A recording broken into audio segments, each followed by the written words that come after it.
Hello, friends. Welcome to Coding Garden. It's been too long. It's been way too long. It's been over a month at this point. But it's good to see you all. I'm back.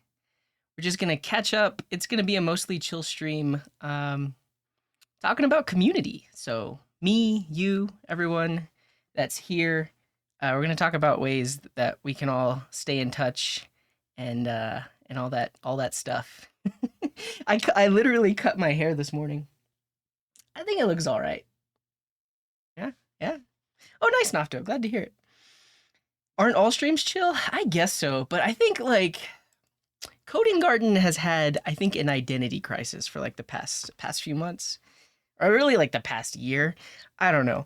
I've been away. I've had a lot of time to think, and I think one of the main things that used to make Coding Garden what it is, and I think why people tuned in, is because of the community aspect. We used to have a lot more engagement in the Discord. We used to do more things outside of stream, and I'd like to get back to that. And I'd like to hear your ideas about it too once we start talking about it. But thanks for all the support so far. I do appreciate it. Yeah, lots of gifts. Anonymous with the gift to Cesar. Appreciate you. Thank you, Shark Turnup, for the 17 months. Andrew and Fob both resubbed when I wasn't streaming, so thank you for that. Saint Lolek with the 4 months, Default with the 21 months, Eddie with the 29 months, Limos with the 35 months, Mr. T. McGush with the 14 months, Anonymous with the 10 gifted. Thank you, thank you. And Pablo, thank you for that resub, 33 months, and Lakshman, thank you for the bits. I didn't plan on participating in the JS 13K games, but I'll bring it up in case anybody hasn't heard of it. Essentially, it's a contest where you can try to build a game with JavaScript, and it has to be less than 13 kilobytes. So yeah, I don't plan on participating, but if you haven't heard of it, definitely check it out. And what's up, Mattia? Good to see you. You were here since the YouTube days.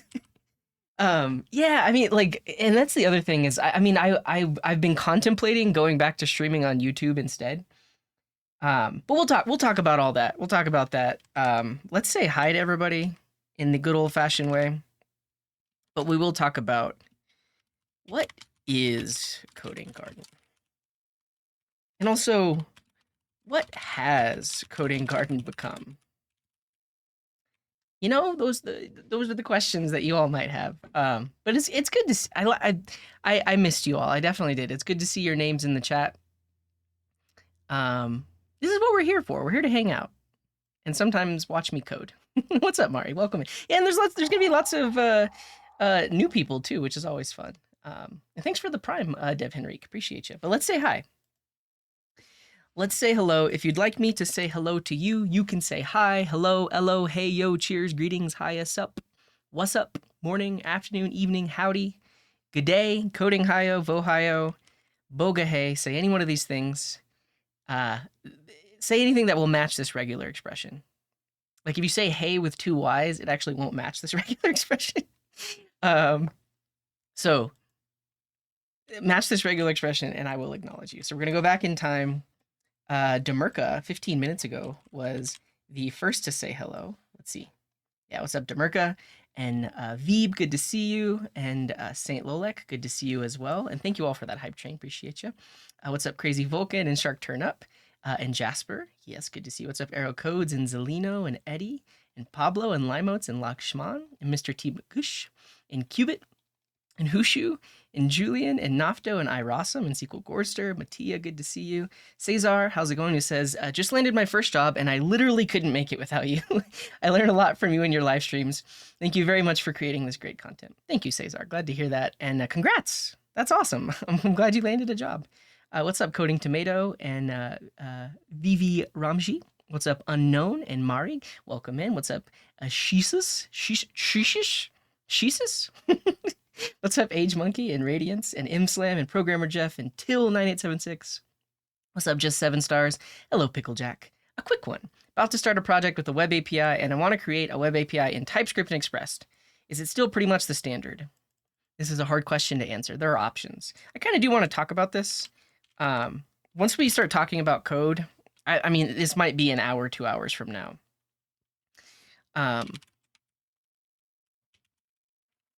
let's talk about APIs and different ways to build them. Express is a valid way to build an API with TypeScript, but it doesn't have the best TypeScript support, and there's typically a lot of other things you want when you're building an API, and a lot of other things you want your types to integrate with, like validations and response types and error types. And thank you, Dynamic Voyage. Thank you for the Prime.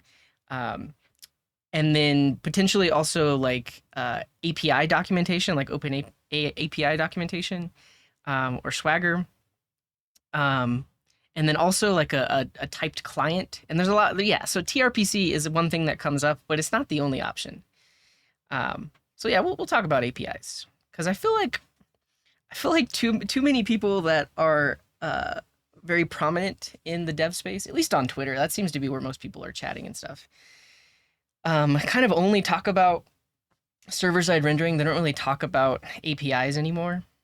And I've also thought a lot about this because, yeah, and Pablo, thanks for the bits. When you finish this question, do you know how to use pre-commit hooks to add new files to the ongoing commit? I think we've done that before. No one wants to ask, how am I? Everyone wants to ask, how do I? Let me just add a note, Pablo, so I don't forget. Pablo is asking about commit hooks, add files. Yeah, it's possible. I've done it before, but I actually would. How are you? I've done it before, but I would recommend that you don't do this. Like, basically, the commit hooks should tell you that something is wrong, and then you should fix it yourself, versus the commit hooks making changes that then need to be added. But it's possible. It's possible. Or do we call it X now? I guess that's the thing as well. I don't know. All right, let's finish saying hello, and then we'll get into it. What's up, Oscar? And Anonymous with the tier 10 tier 2s. 10 tier 2 subs. Thank you, Anonymous. You're too kind. Thank you. a lot of people got hit. A lot of people that stick around a lot. It's pronounced zitter. Well, actually, you know, so that's one thing I saw. So on Twitter, it's no longer a retweet. They call it a repost. And I guess that's because of the new branding. I don't know. Okay, so let's finish saying hello and then we'll get into it. What's up, Oscar? Dev Henrique, good to see you. Cyberdelic Shroom, Boga Hey, what's up, Default GN and Amasil and Just Quack, and Coding Garden Fan and WBW. Mark Boots, hello, what's up, Dynamic Voyage and Arpats. Good to see you all. Good to see you all. But yeah, let me look at Pablo's question really quick. So, use pre-commit hooks to add new files to the ongoing commit. Yeah, you literally a script that does a git add period. You can run that as a in a pre-commit hook. So like, what you could do in a pre-commit hook, you could just point it at a shell file, like a script file. That script file could run your linter, run your formatter, and then add the files to the commit. Doesn't work. So, but I'll say the one I guess we're talking code now. Let's just talk code. Here's the one issue. If you do git commit or git add period inside of a commit hook, this will add any stage file. And the thing is, not every dev on your team might want to do this in a pre-commit hook, right? Because this is what you're trying to do, right? Pablo, can you just confirm that? Like, the pre-commit hooks run, they potentially change or format some files, and then you want to add those to the commit. Is that accurate? Yeah. Yeah, what's up, Zirian? I'm doing all right. I just took a long break. Actually, I organized a lot of things in my house, like my studio. I mean, you probably can't even tell, but it's way more organized now. And Anonymous with more 10 tier 2 subs. Thank you, Anonymous. Who are you? You're way too kind. Thank you very much. But let's see what Pablo's saying. It's not for my team, it's for my personal website. Okay, but is that accurate? Like, in your pre-commit hook, you want to run, let's say, prettier, and then if prettier modifies files, you want those to be committed. Is that what you're saying? No, this is a new hairstyle. I literally cut my hair this morning. Yeah, be mind. It does, and so I not only organized my basement, but I also organized my shed in my backyard that has all my like tools and storage and stuff like that. So yeah. Oh, it generates files that are missing.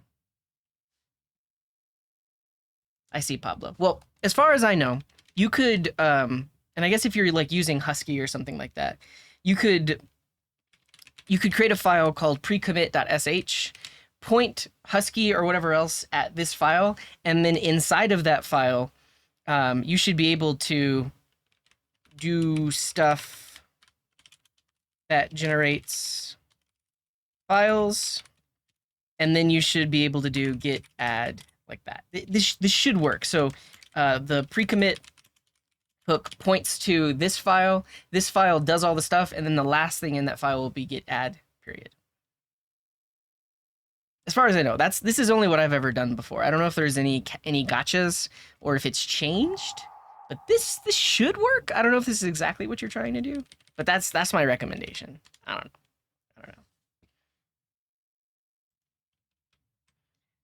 Oh yeah. So git add.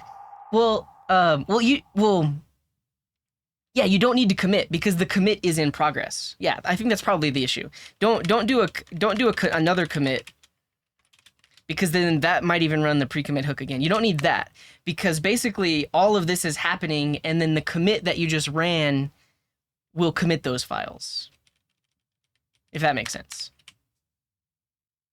Cool. We got more supports. Thank you, Mark Boots. Thank you for the resub. WBW. Thank you for the prime. You all are too kind. We've gotten 40 subs since the stream started. That's crazy. That's crazy. Thank you very much for the support. I appreciate it. I really do.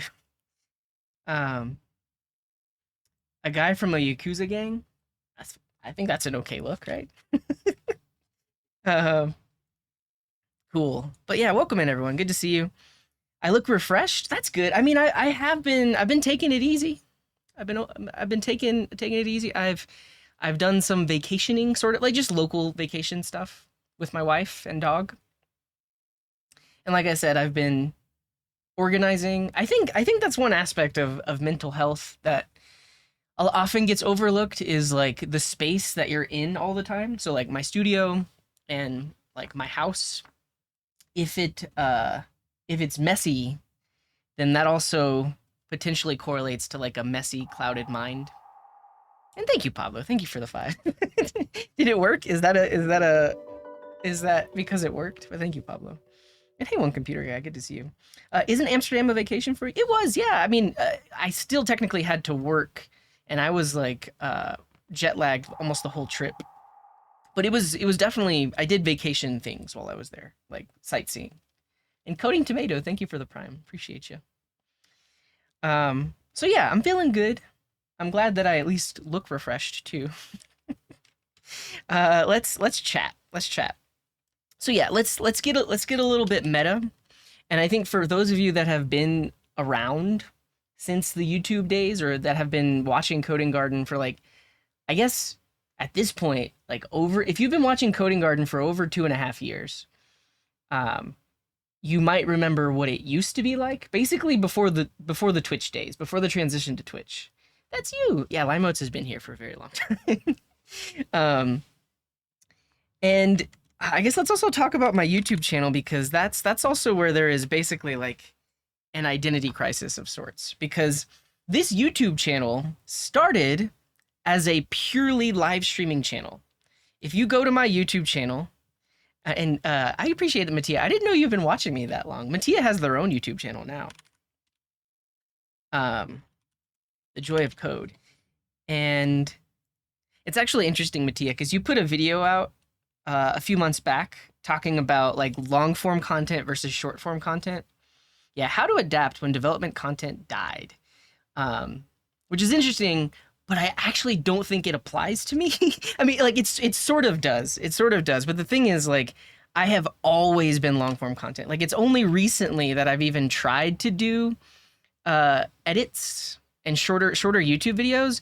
But the thing is, like, that's not what I'm good at. I mean, I could get good at it. I think that's the thing, is like I could get good at making edited YouTube videos and I could do all the things that you're supposed to do to get more subscribers and get more viewers and like viewer retention and stuff like that. But that's never something that I have worked towards. Like it's never something. That's never what I was trying to do on my YouTube channel. So if we take a little history lesson here, if you go to the live streams on YouTube and then just scroll all the way back, all the way, you'll see the very first live stream that I ever did. Coding Garden kickoff. This happened 5 years ago. And basically from here all the way until about 2020, all I did were live streams on YouTube. I didn't create edited YouTube videos.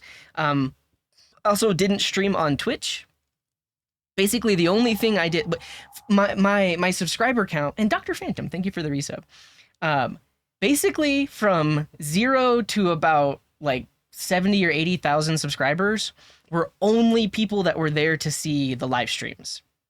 So you can see this is long form content, right? Like I would go live, I would do the thing, and then a lot of these videos would actually continue to get views. So if you look at like popular live streams, like the fact that I just showed up one day, did a 4-hour live stream, and now that has 270,000 views is kind of crazy.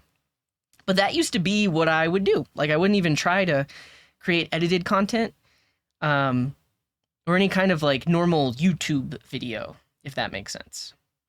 And then about 2.5 years ago, I sort of tried or sort of started doing that.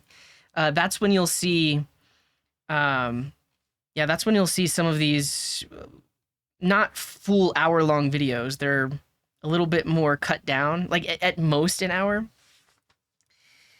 I get that, Mattia, but I think that's the issue is like right now it feels like if I want to succeed on YouTube, I basically have to do edited videos.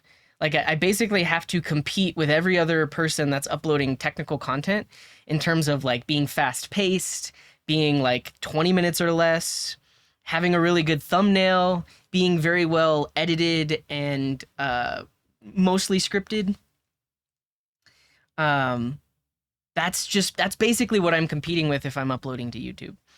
And so my thought is I could just go back to live streams on YouTube, because I think that's the other thing is discoverability. So like if you look at the live stream VODs on Twitch, they get a certain number of views and then people stop watching because it's basically people that wanted to catch up on that stream maybe a couple days later. But then there's no, like, people don't go to Twitch to watch VODs. So basically all of these live stream VODs, get the views they get whenever I'm live.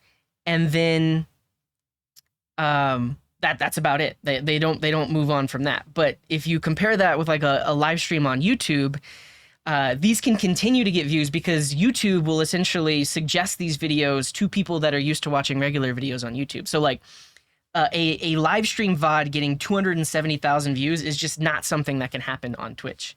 Now I could dual stream, but then I'm basically splitting my attention, and I tried that for a while. Like if you look at the more recent live streams, a lot of these were actually dual streamed to both Twitch and YouTube. But the viewership is lower because people watched on Twitch, they didn't watch on YouTube, and so now the view count stays lower. Oh yeah, I think I saw your comment. The issue is there might not be a second part, and this gets into the other aspect of like what is Coding Garden even and what's happening here. Because now I have been uploading the live stream VODs to this YouTube channel, but this is a separate YouTube channel, and I'm doing absolutely nothing to promote this archive channel, right? Like I'm not doing thumbnails. The video titles are long. Basically, if any YouTube analyst were to look at this channel, they could tell me 20 things I'm doing wrong. But the issue is I don't want to spend time making my live stream VODs more algorithm friendly, right? Because you can see like these get between like 200 and 500 views. But if I were to live stream directly to YouTube, then that would be like a base of views that then would, the YouTube algorithm would potentially suggest more because it has more initial views. That's kind of where my thoughts are right now. Is like I might switch back to streaming on YouTube purely for the discovery, because I don't necessarily like, and the thing is, I might still try to do edited content, but the thing is, that isn't what I've spent 5 years practicing and getting good at. I think that's basically all of my thoughts rolled into one. Like, I've been trying to edit videos, but like that's not my thing. And then also, if we get into the pure, I don't know how to talk about this. Like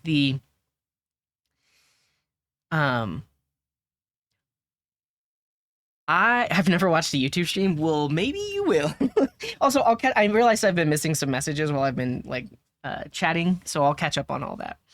But to do well on YouTube, you typically plan your videos accordingly. Like you at least what I've learned from people that have really successful YouTube channels are they know ahead of time what their thumbnail is going to be. They basically just pick a topic and then put a bunch of effort into making a well-crafted video around that topic. And then they put a lot of thought into what the title should be and put a lot of thought into how can they make a video that does really well with the algorithm.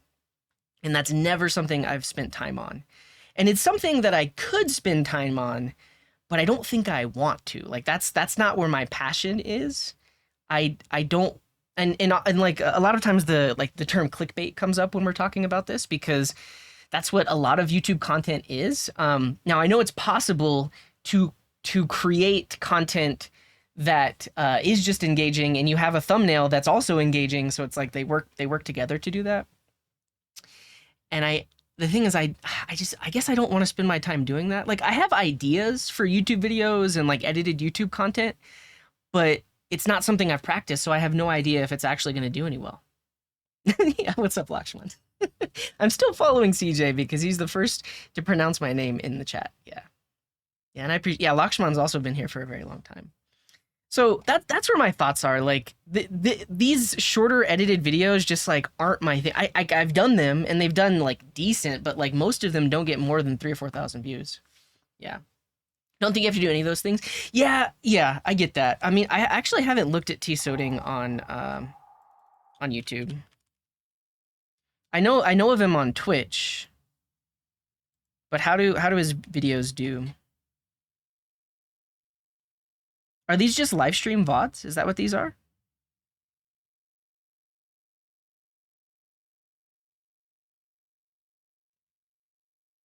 Because I think you're right. Like, this would be the ideal situation, is I have a live stream VOD that gets 10, 20,000 views. That would be fine. Does he have another YouTube channel? Oh, and then he has the main YouTube channel. And is this edited videos? His last upload was 2 years ago, though. Yeah, but I don't know. I'm I don't want to talk about it, like too much, but that's basically where my head is at. Is like, I'm not. There's other things I could be doing on YouTube that I'm not, and I don't want to try to do something that I'm not as well. Easily reachable if you make general coding content. I think that, so that's the other aspect of what I do, is like a lot of what I have done has been unscripted, unedited, mostly off the cuff, lightly planned, if at all. And there's been a lot of things I've done in that way that have gotten a lot of traction, and honestly that's why a lot of people stick around and watch my stuff. And that's what I enjoy doing. So if I can do that and make a living from it, that would be great. And I think that's the other aspect that I haven't talked about here, is just being able to make a living from doing this. Because I get Twitch subs. That probably pays for 20% of my monthly costs of being a human and paying rent and everything else. And thank you, Sir Subeko. I think I missed a couple other support events as well. Yeah.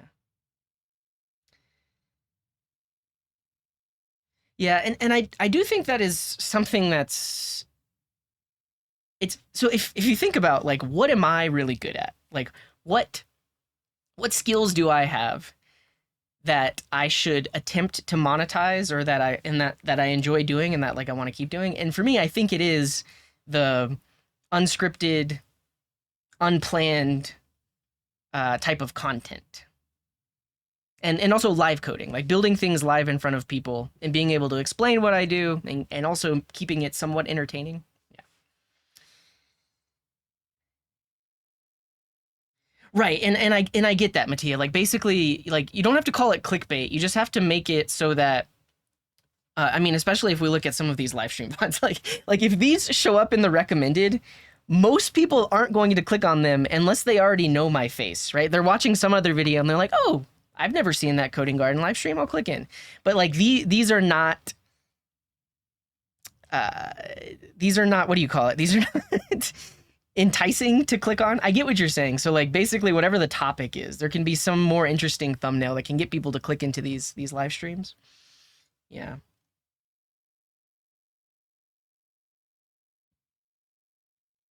But yeah, but so the other issue is basically taking my 3 or 4 hour live streams and then editing out pieces to be uploaded as YouTube videos. And that just takes so much of my time and I'm not very good at it. Because that's what I also tried to do. Like if you look at, oh, don't go there. And we have a couple of supports I need to thank. Dr. Phantom, thank you for the 8 months. Razorson, thank you for the 11 months. And Sir Subeko, thank you for the 23 months. Were there other things? Cool. Cool. But yeah, if you look at like roughly 2 years ago, I was basically cutting things down from longer live streams like this. So like this is a speed run that happened live. It's just one section of the live stream. It got uploaded, decent number of views. Same thing here. This was one section of a live stream, got uploaded, decent number of views. I think if I could get in the habit of doing that more often, that'd be all right. And CF Steen, thank you for the 6 months. But I don't know. Combine my Twitch content with Twitter somehow. Yeah, I think that's the other thing that I haven't talked about is short form content because that's for me this is high effort. Like it's not as easy to take what I've done in a live stream and then get it down to 60 seconds to something that I'd be proud of, but like I think one of the issues also is like a lot of YouTube channels just pump content out, right? So if I just posted a short every single day, eventually it would get traction. I think that's the other thing that I'm up against mentally is I care more about like quality. I don't want to just put a bunch of stuff out. I want it to be high quality.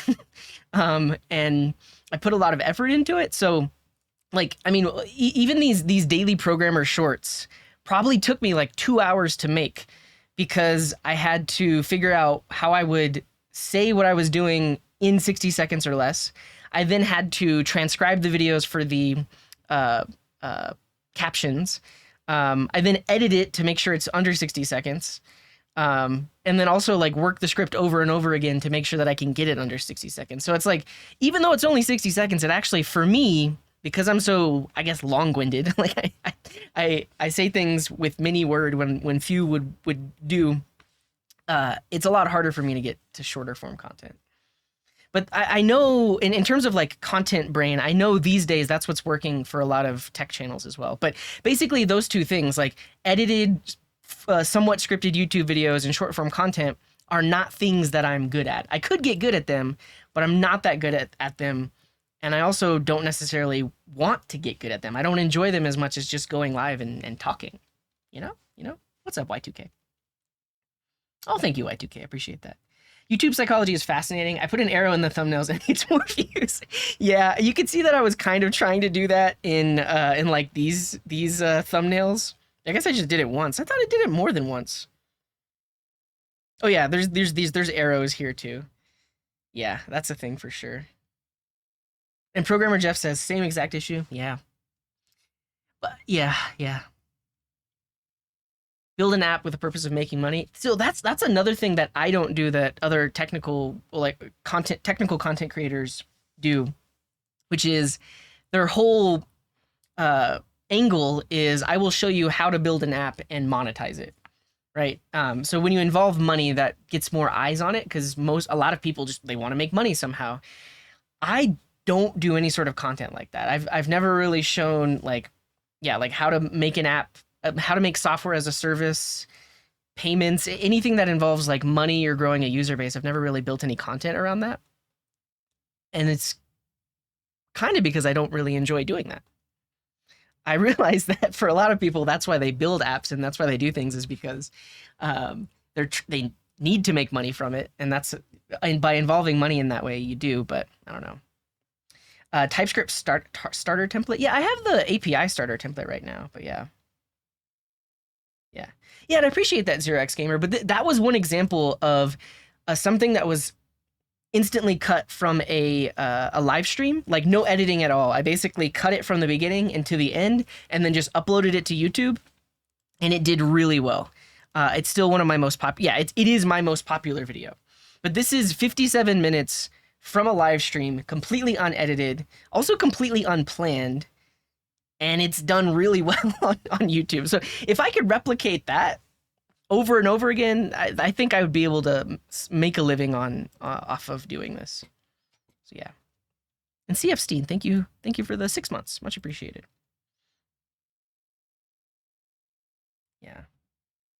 Yeah, and I appreciate that, Viva Ramshi, because that's why a lot of people eventually enjoy my content. But I think the other thing that I'm up against is there are people that are not used to this style of content.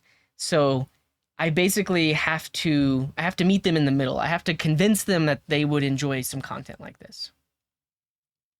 Yeah, I agree with that, Mark Boots. But then it becomes like some of the coding improv videos are like 4 hours long, and if they're that long, then they're less consumable. Like less people will click on them. Yeah. Yell for 20 seconds every once in a while. Yeah. Yeah, it's true. I'm not saying I can't get good at it. I'm just saying it's not necessarily something I want to spend a lot of my time on in terms of making shorts or making edited content. And it's 404. Thank you for the sub. I don't know if there's anything good, but there are tools that try to do it. I just don't know if it's good. And like Not Proud is saying 4 minutes ago, quality is key. Like, I wouldn't feel comfortable just throwing an AI tool at it to extract what it thinks are the important bits. I would still have to spend a couple of hours making sure that I liked the things that it cut out, and then potentially adding in things that it cut out. And then I might as well have just edited it myself to begin with. Yeah. Avoid dispensing wisdom because I don't even look at analytics. I avoid dispensing wisdom because I don't even look at analytics, but make content I want to see. Yeah. And no worries, Mattia. I appreciate the insights you've already given, though. I do. Yeah, I appreciate it. What's up? It's 404. I'm good. That's the other thing is like, that's kind of like the catch-22 here is I am not making enough money to hire a video editor. Potentially, if I hired a video editor whose sole job was to go through my live streams and then pick out the things that should be YouTube videos, that could work, but I have no idea if it would work because it costs money and I don't have the money to pay them. I mean, I guess technically, I guess I could try. I could set aside, I don't know, maybe a few $1,000s and then just say, all right, for 1 month, I'm going to hire somebody to edit my stuff to see if it gets traction on YouTube. That could work, but like Razorson is saying, the editor the editor needs to be technical. The editor needs to know what can be cut out or what can be left in. It can't just be a regular video editor. That's also what's hard about it. So yeah, and I mean, honestly, this is kind of the first time I'm even having this idea. It's like, well, I could invest in it. If it works, great. If it doesn't work, I'd try something else. Yeah. I mean, this I like this, Lakshman. I mean, obviously, it's like I'm kind of asking the community to work for me, but if we had more of a culture of posting clips in the Discord, or maybe even timestamps in the Discord, that would help me with things that should be YouTube shorts. So like channel for posting clips, channel for suggesting YouTube video edits from live streams. So people could post the start/end times to be used, right? So like if somebody's watching the VOD and they're like, oh, well, I think that would make a good YouTube video. They could help me out, that kind of thing. Maybe someone from the community can help getting the shorts video. Yeah, I think just basically having the community make suggestions, like if there's something I did during the live stream that they think would be that could help. Yeah, how to build YouTube in a week. What's up, Scripted?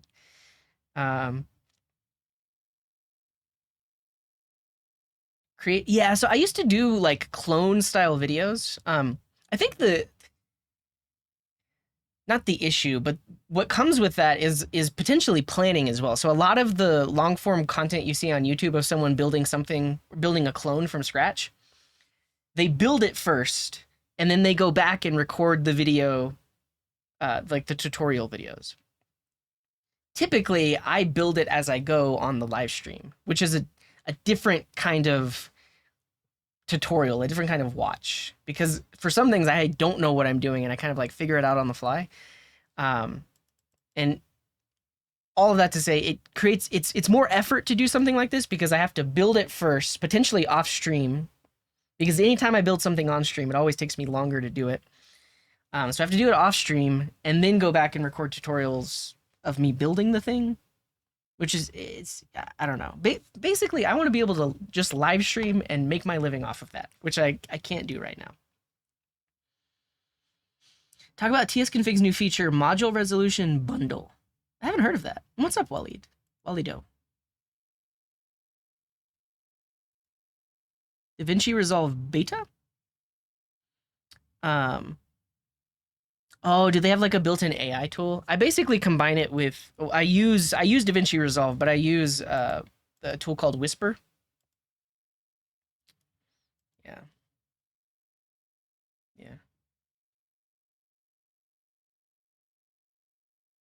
Yeah, I think that's one of the issues, right? Amasil is like, if you get sufficiently complex, like it can't be shorter form content. If you're trying to show everything, it has to be longer to show the process. Yeah. High energy and excitement. I think you're right about that, Limeoats. Because there's also a lot of chat interaction and people, like, basically, like you start watching the video and you're like, well, is he gonna do it? Is he gonna be able to finish in this time frame? So maybe I bring back more timers, timed content, speed runs. Thank you for all these subs. People like timers. Zabath, thank you for the 12 months. Nuki Poo with the 33 months. Thank you for the prime. And Rogadev with the 20 months. Hey, you're back. Yeah, I'm back. And I don't mean for this to just be like a coding garden workshop. I just wanted to give everyone context for like what I'm thinking about and also just like how I go for what I'm going to do going forward. I do think I'm going to start live streaming on YouTube instead of Twitch because that way I don't lose the views, right? So I go live, the video gets a certain number of views while I'm live, but then YouTube also will suggest that live stream so more people watch it, which doesn't happen on Twitch. So I think I'm gonna start doing that. That's just like step one. And then I also have to just take a look at the kind of things that I do on stream. Yeah. Thank you, Default. Yeah, I know it. There's not a lot of people that do it from scratch. Yeah.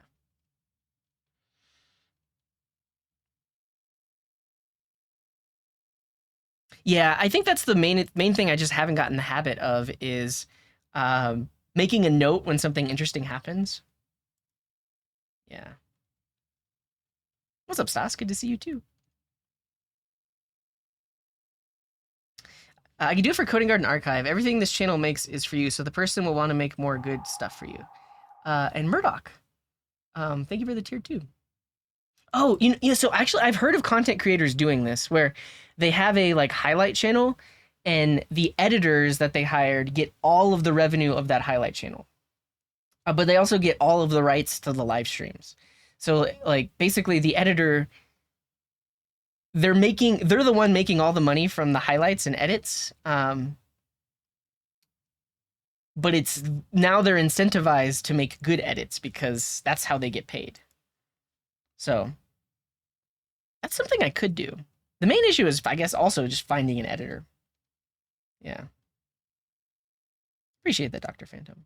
I have not heard of Hilla. What is Hilla?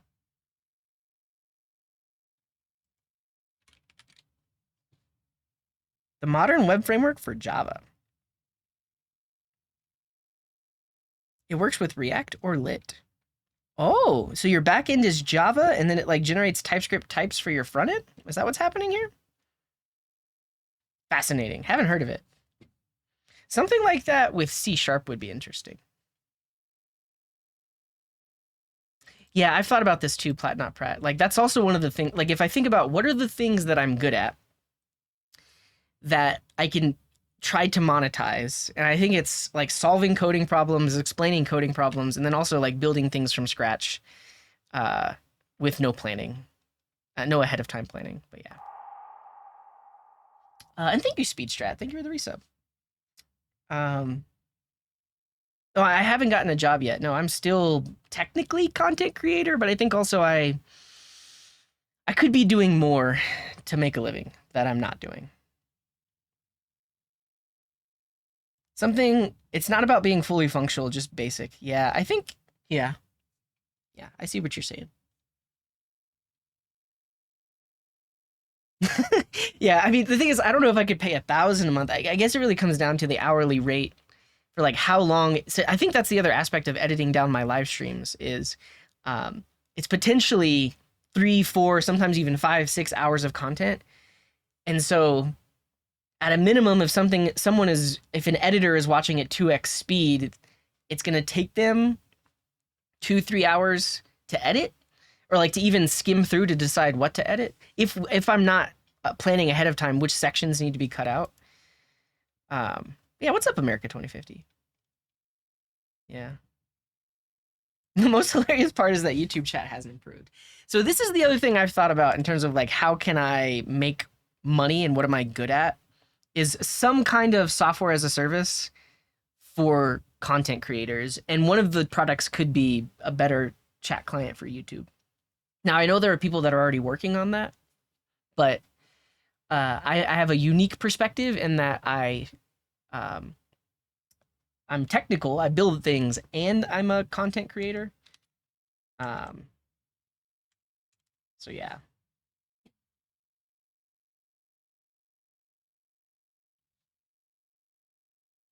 Yeah, I think so. This ties into like my Svelte kit listed streams. I'm learning a lot of stuff as I'm going, and so those definitely take longer. I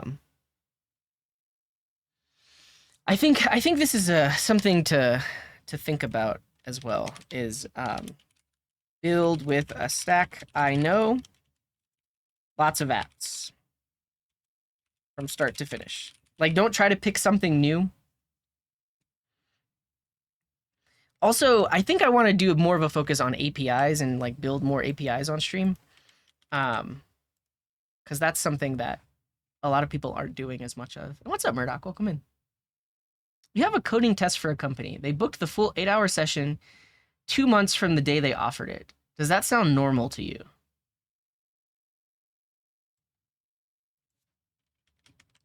So they're you're being interviewed, and the interview is 2 months from now.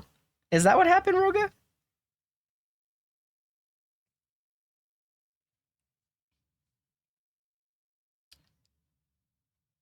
I agree. APIs are cool because you might just confirm that with them. Oh, they took 1 to 2 months to even respond to my resume.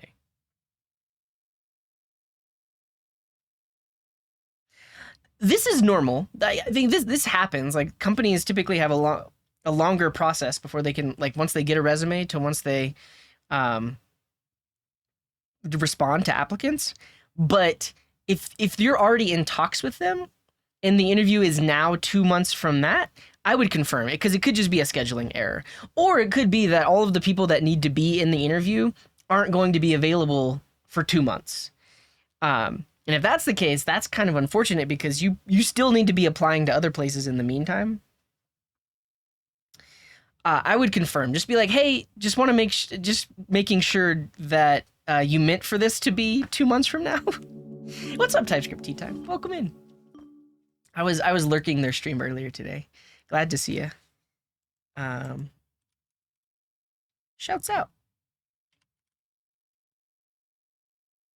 Yeah, building a visual novel framework in React.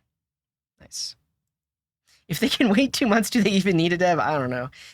But yeah, I would just respond and be like, hey, did you mean for this to be 2 months from now? And then they can give you the reason. Like, that's when everybody's free or whatever else. But yeah. Am I hyped for a VeetConf? Well, first of all, I didn't know VeetConf was even happening.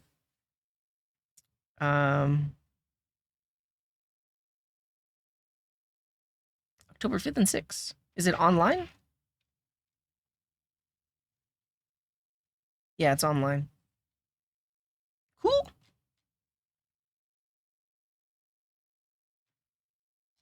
Maybe I might just watch the talks after it happens. Yeah. Yeah. No worries, TypeScript. Thanks for being here. TypeScript tea time. But think about doing more collabs. Not too much. I think the other aspect of what I do is very solo. Honestly, it feels like anytime I have someone else on stream, except for when I was doing like Newbie Tuesdays and stuff like that, my viewership goes down. And maybe that's just because people are more used to just seeing me solo, but I don't know. But yeah, am I going to code anything up today? Let's just say no, because it probably won't happen for like 2 hours. I don't want to get your hopes up, but I do plan on talking about like APIs. But before that, I want to talk about our community and our Discord. So that's going to take a while before we get to coding anything. What's up, Bad Carrie? He says, my favorite dev streamer, longtime watcher, must say I really like the long format. Well, thank you. Appreciate that. Wait, did I accidentally scroll down? No, I think someone said the same thing twice. Oh, no worries, Murdoch. Thanks for dropping in. Yeah, but I think so. If you look at like what the Prime Engine does is, it's somewhat planned in that like he knows he's going to be reacting to a specific thing. So before he starts reacting, he sets a marker, and then when he's done reacting, he sets another marker, and now that is going to be a YouTube video that the editor will edit to make more engaging for YouTube. But that requires like some kind of planning ahead of time because he knows he's going to be doing that kind of thing. I'm talking about like I don't do that. Like I just go live and start building things. I'm not thinking about what I'm doing with Content Brain. Like how can I turn this into a YouTube video? And I think what I'm getting at is I don't want to do that. Yeah, I'm not opposed to someone making markers. I think the issue is you have to be an editor of my channel to make markers. You can't just. I don't think mods can do it. We could create our own marker system, like my own backend to store them, and then like any mod can make a marker. Honestly, that's like an interesting idea for getting this crowdsourced. Is like commands to add a marker / comment during a stream. Save the timestamp. Save the comment / reason for the marker. So like as you are watching at home, if you see that I just talked about something interesting, you could do like, I don't know, exclamation mark marker uh summary of git commits was good. I don't know, something like that. And then later on I could go back, see the timestamp stamps. Oh yeah, like that was neat. I like that. So I'm not opposed to that. That could be cool. Uh what made me lose a bit of interest in some streams is the lack of feature development and just a bunch of configs. Yeah, the issue is like I can't get around that, right? Like a lot of what I was building needed the configuration and everything else. Oh, that's cool. I've never seen that before, but we're on an ad. Let's take a break. Let's take a quick stretch. Quick drink.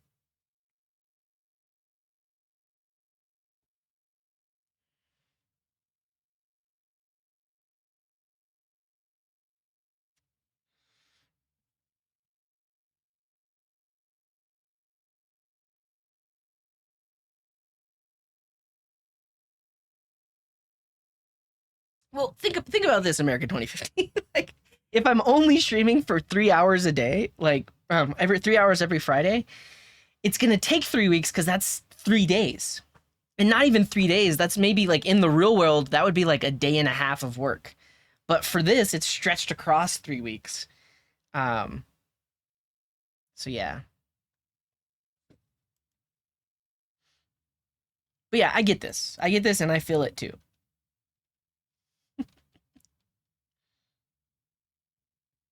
Yeah.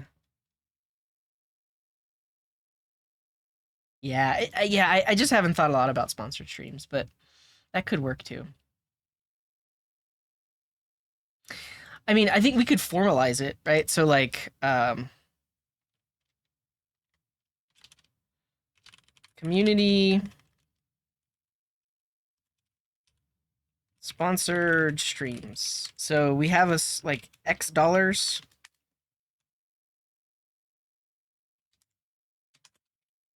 Plan and prepare a live stream around suggested content slash idea. So like this could be a donation that people do. Like donate. The thing is, it'd have to be pretty big. Like donate $100 or $200, um, with the intention to for me to create some kind of content that you'd want to see. But it wouldn't be instant. I'd have to plan it. I think the main issue with this is some people might donate just expecting to see their idea instantly. Also, some people might donate not realizing what I am capable of or what I know how to do. So like that's why this isn't easy for me, because I would want to know the idea first, then like agree to it, and then they make the donation. Like that's why this is hard. It's not as straightforward as just give me money and then I'll make content around it. Like I also have to like the idea and uh, potentially know what I'm going to do with it. But yeah, so we're going to stop talking about content now. I'm going to finish reading all the comments. Then we're going to talk about community. But thanks for letting me talk about my YouTube channel and everything else. Just so you can see where I'm at and what I've been thinking about. But yeah, good to see you, Mike the Tree Climber. Let's see. We talked about all this stuff. Yep. They're the only ones who have responded to one of over 300 applications. Dang. I know the market is tough right now, so I've heard similar things from other people applying. Yeah. It's true. I feel like I mean I need to have a whole other chat about like how to move forward with listed. I think it's actually going to take some not Friday streams to get listed in a good spot so that on Fridays we can actually be working on features. Because there's just so much DevOps stuff and config stuff that is just taking up a lot of our time. Yeah. And so, yeah, in talking about community, noob streams. The thing is, Ryan, um, you seem like not that much of a noob, but we could do something. potentially. Yeah. Oh yeah, thanks. Yeah, shout out to the merch. I am I mean, I've been talking about this for a while. This is another thing I need to wait, did the commands not work?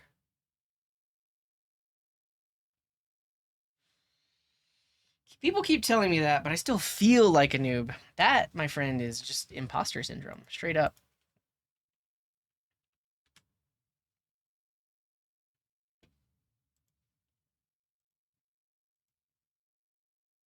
Is the bot not on? I feel like Streamlabs might have. Yeah, they turned the bot off. What the heck?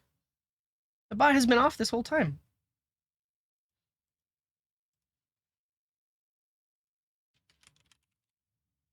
There it is.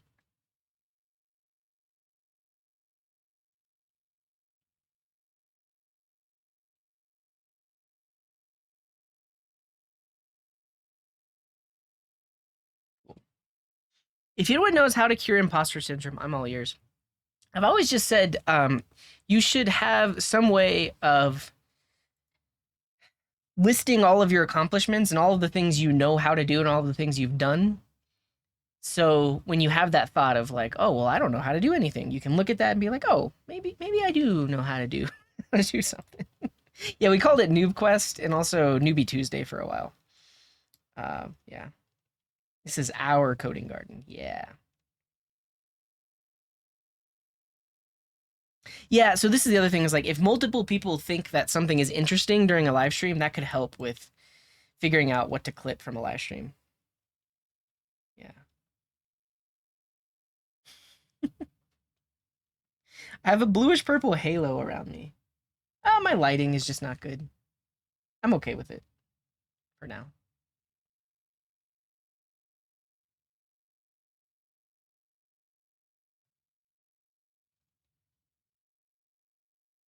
Yeah, so Twitch has been doing a thing though where like when an ad pops up, you can actually see the stream right above the chat. And if you're a savvy DevTools user, you can unmute that and mute the ads. Also, if you're a savvy DevTools explorer, you could probably build something that auto mutes the ad and then makes that other thing big. Just saying. Yeah. And Stony, thank you for the 24 months. Welcome in, and thanks for reaching out in Discord. A lot of people also like reached out in the Discord just to ask how I was, and I appreciate that. Yeah. When deploying a site with images, what's the proper folder and Git structure? It depends. If they're assets for the app, like logos and like landing page banners and stuff like that, you can just have a folder called images. But if they're user uploaded images, then you need to store them in a bucket or something. It gets a bit more complicated. Yeah. Yeah. Build Google. Here's $100. Yeah. Yeah. Oh, nice, Pablo. Glad to hear it. Glad we at least fixed one thing today. uh, yeah, I think that's just an issue with being human. It's like it's so hard to see your accomplishments. There's no stickers on the merch, but there's my shop on Redbubble. So you could get like this coding garden sticker or that.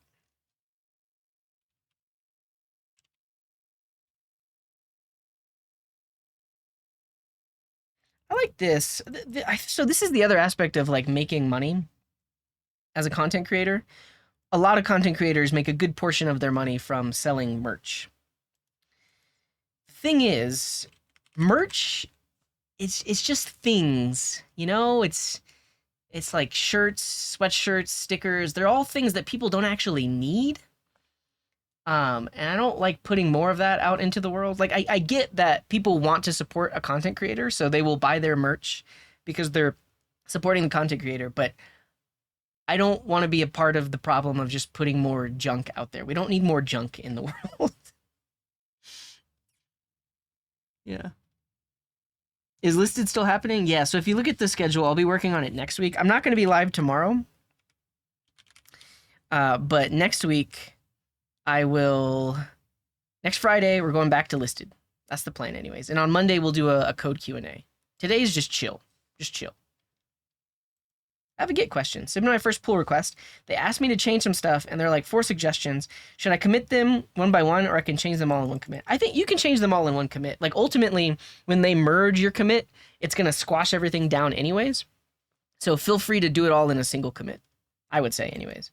I guess depending on how large they are, but probably you can just do it all in the same commit. What's up, Crypt? Welcome in. And Stony, good to see you. Yeah. Well, I mean, I haven't seen it, but if you know it exists, then you know it exists. Yeah. What's up, Arpajan? Good to see you.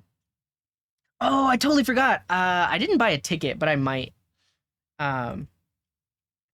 Honestly, that seems like a good thing to do tonight.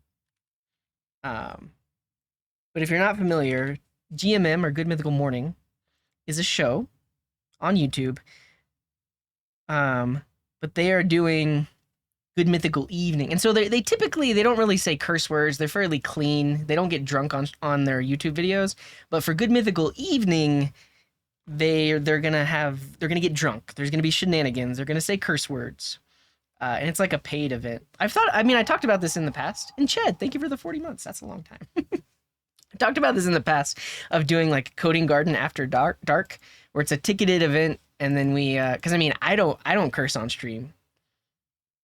I think the worst I've ever done is repeating what chat said because I read their chat out loud without reading it in my head first. Yeah. Well, the thing is, like, they already kind of are themselves. They have a podcast where they're already themselves. They don't have much of a YouTube persona. They're kind of themselves a lot of the times, anyways. Yeah. All right, I think we're almost caught up. Do I have any opinions on Smosh getting back together? Seems fine. I feel like I don't know because I used to watch Smosh videos. I think I'm just not into that kind of comedy anymore. I watched a lot of the videos when they initially got back together, but it's just not my thing anymore. But I think it's cool that they got back together and they're making more sketches, comedy, and stuff like that. Yeah. Do I curse a lot IRL? Maybe around my wife a little bit, but I don't know. I think just in general, like when I'm streaming and in YouTube videos, I feel like cursing alienates I will say it like a small subset of the audience. I mean, most people are okay with profanity and cursing, but there is a small subset of the audience that is turned off by that and probably won't watch if there is cursing or profanity. And so if I don't do it at all, I'm being more inclusive of that part of the audience. And the people that don't mind cursing, I'm sure they don't get mad at me for not cursing. You know what I mean? You know what I mean? I remember Happy Tree Friends. Yeah. I used to watch that. Plus, I'm not a child. Yeah, that's the other thing about like monetization on YouTube. Okay, so we're caught up on chat. Thank you everybody for talking about that stuff with me. I appreciate all of your comments and input. Now, let's talk about the Coding Garden community, because I think this is another aspect of potential engagement that we're not really doing anymore that I want to get back to. Because like one of the aspects of Coding Garden isn't just the live stream.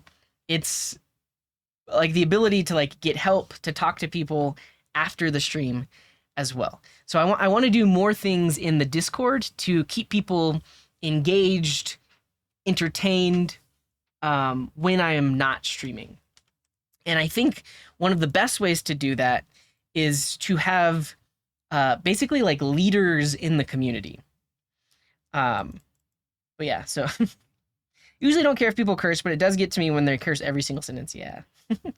I hate it when the host does like to swear, excuse me, but beeps it out. Well, you know what I think is funny? When certain creators do this, where they'll say a curse word and they'll play the beep, but the beep doesn't actually cover up the curse word. A lot of times that's like really funny to me. Well, and I appreciate that, Ched. Okay, so let's get into community aspects of things. So one of the issues of trying to do all of this myself is I'm not available all of the time to be running these kinds of things. So if there are active members of the Discord and people that want to step up to kind of like spearhead these things and keep them going on a weekly basis, or we could also have like a team of people that rotate through it, that would be great. And I'd love to hear from people that are interested in that kind of thing. So for example, we only did this for a few weeks, but the idea of a weekly challenge. So every week we post whether it's like a code kata, or maybe we post like a front end mentor challenge. We post one thing, and then everyone can work on it whenever they have the time, and then submit their solutions in that channel. So this is something I want to fire up again, and I'm going to be in charge of this, especially because this is part of the weekly email. Yeah. Well, and that's just it, Pablo. So like, the thing is, we could also have bots that help with these things. But I like the idea of a daily stand-up channel. So let me open Discord really quick. I forget who it is. Actually, I don't know their Twitch name. Maybe their Discord name is the same thing as their Twitch name. But yeah, give me a second. I'm gonna pull open Discord.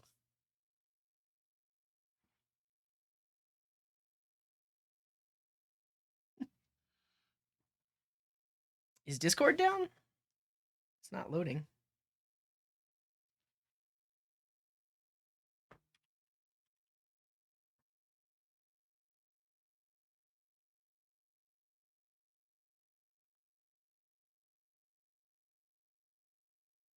I don't even see an update. Oh, there it is. Okay, great. Great.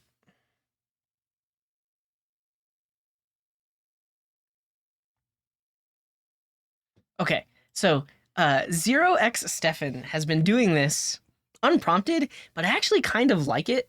They basically every other day or every day they'll send a message in the general channel that's like, this is what I'm working on, or this is what I've been doing. A lot of times it doesn't necessarily start a conversation, but I appreciate that they're actually doing it. So now on, so like this one, now onto my first group project in boot camp, right? So that could have been like an entire conversation. It didn't have to be though. There's some other ones that they posted. Yeah, like doing jQuery lessons this week. I don't like it. We'll be glad to get this assignment out of the way. Doing closures. So it's like, this is like they're almost like their devlog. But I think it would be nice to have a channel where people can, it's almost like a journal or a diary where like it may or may not get engagement. Like you may or may, it's a bot. No, they're a real person. They're a real person. It may or may not start a conversation, but you at least have a place that you can go. Yeah, I enjoy it too. Like a lot of times I don't have the time to respond, but like it's nice to see their comments of like how they're like today they're like, I have class, I can't tune in. So I'm gonna just go ahead and create the channel here. We're gonna call this Daily Stand Up. And what should the emoji be? Is there anyone standing? Yeah, just a standing person.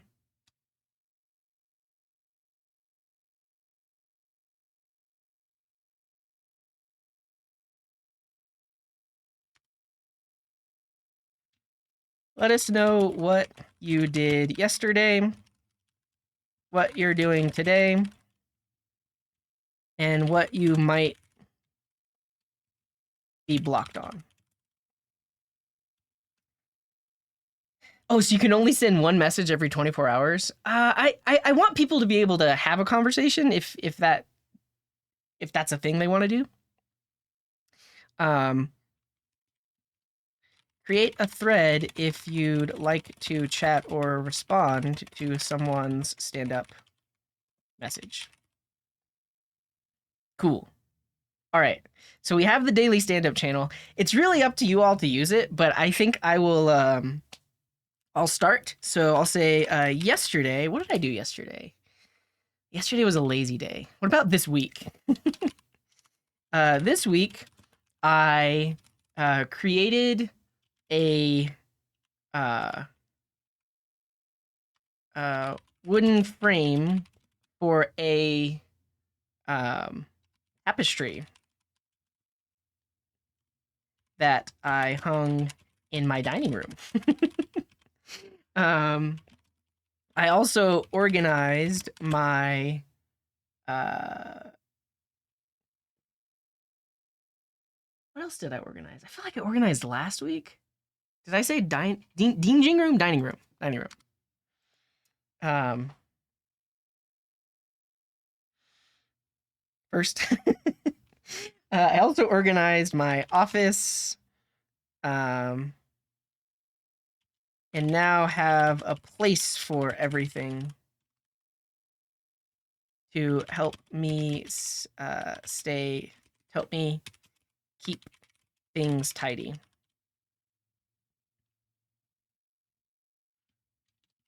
Today, I am streaming for a few hours and then doing a bit more cleaning of the house.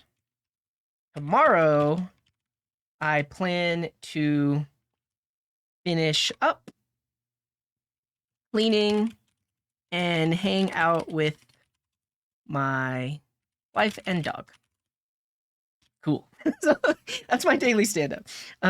So Dynamic Voyage yesterday cleaned up some integration tasks for a new feature. And this is the other thing is like, it doesn't have to be dev focused, but if it is, great. So like, I think eventually once I start working on more side projects, I might post in here about it as well. So cleaned up some integration tasks for a new feature between backend and front end. Today started working on a cleaning up taxonomy for some user selection. Cool. Robotism says, I've been learning Svelte for the past couple of weeks. You guys manipulated me. What can I do? So this is like just a general question, but we could start a discussion here. What could I do? Are you building something you are interested in?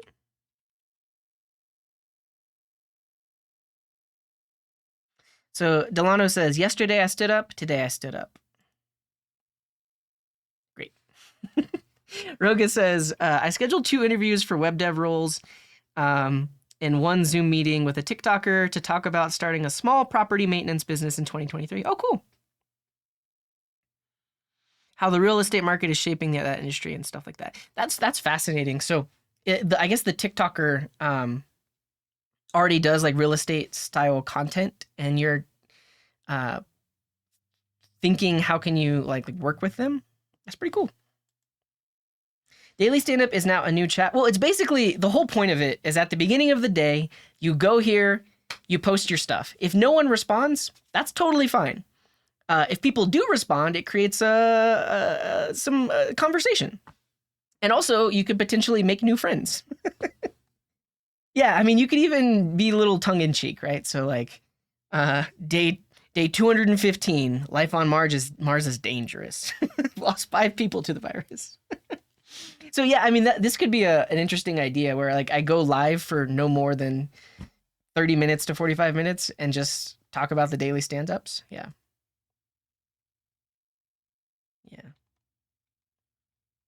But yeah, this is the general idea. Like, it doesn't have to be fancy. It doesn't even have to be dev related, but this will basically people in the community that decide to post here will be a little bit more visible, and you'll see more names that you might recognize here as well. Limeout says, this week I spent way too much time debugging GA4 data layer stuff at work. I don't even know what GA4 is.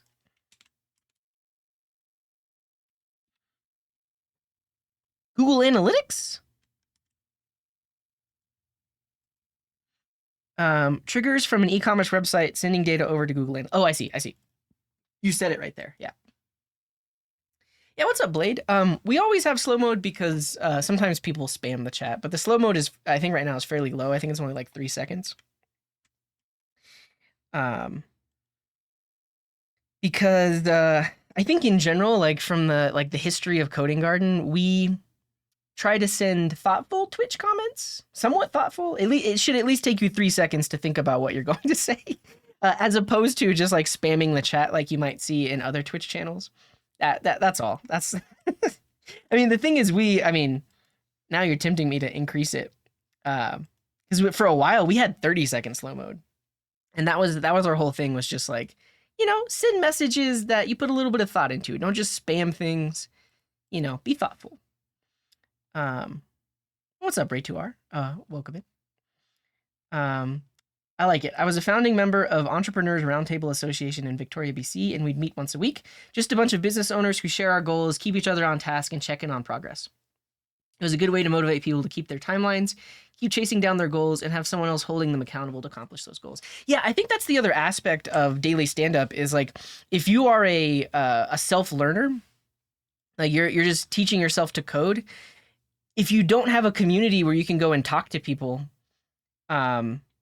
this might be where you start. Like maybe you're even shy of like directly reaching out to people. So if you just post here every day, you're now a name in the chat or a name in the thread, and people might get used to seeing your name. Am I able to programmatically increase slow mode using the API? I've never tried to do it, but maybe. I think it could be like a bot command. Yeah, so you can actually send slow mode through the chat. So that would be possible. I could write a bot that could do that. But yeah, all right. This is step 1 of increasing engagement in the Discord.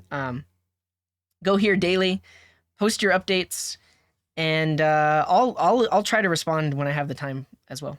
Yeah. And Sam Stark is saying, I'm from India. There's not much of a community. I think you can find communities online too, but that's basically what we're trying to do here. Oh, nice, Tricom. Discovered last week a team that developed a backend API game, and there's no official front end yet. Many people started their own, and you began one with Vanilla.js. Nice. Well, welcome in, Sam Stark. Good to see you. Stony says, I'm currently trying to download and process images from the movie DB at the speed of their generous rate limit, not succeeding much. They are too generous. I see. So like you're downloading movie posters and then like resizing them or something like that. Yeah. And Helnar is saying day 674 being a dev, or 686. I don't remember. Fighting with this new feature again. All morning I cried in the corner because nothing worked. Then I killed a bug as a present to the gods of mercy asking to help me. Currently I look for a witch or wizard to create some dev potion for me. Feel free to recommend one. Nice. That's funny. I laughed. You get a Keck W. Okay, so that's all right. That's one aspect of the community that we did. I like the daily stand-up. Great. The other thing is potentially a daily discussion topic. So like we have a channel called Daily Discussion. But we need to come up with a list of possible discussion topics. And every day there'll be a thread. Basically every day will be a single thread around that discussion. Honestly, yeah, maybe we do week. Honestly, daily sounds a little excessive. I like your thought. Let's do weekly discussion.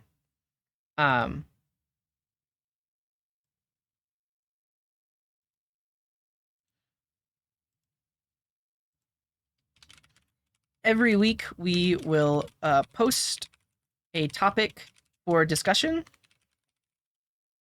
Respond in the thread.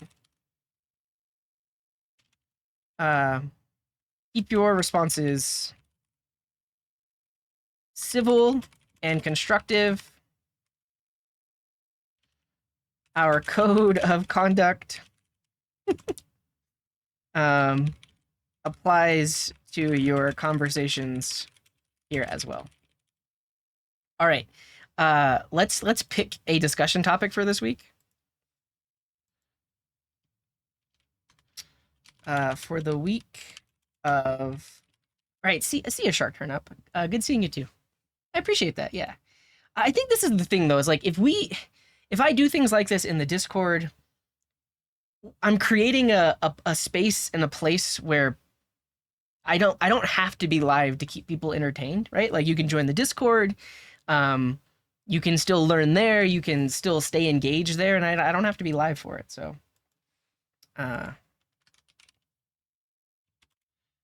Okay. Tailwind CSS. Um, should we make it a forum? I like the idea of like open chat, but responding in the thread. Yeah, and see you later, Be Mind. Have a good one. Have a topic or question that's centered around small business. Cool.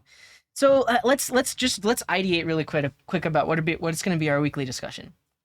Some things that come to mind are um, uh, server side rendering and server components. Also, like HTMX.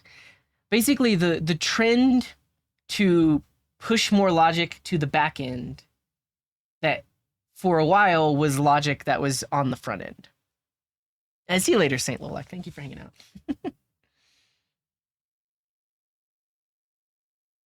um, so my thought for that discussion is the trend to push JavaScript out of our lives. Yeah. So, but yeah, we can basically have thoughts on that. Um,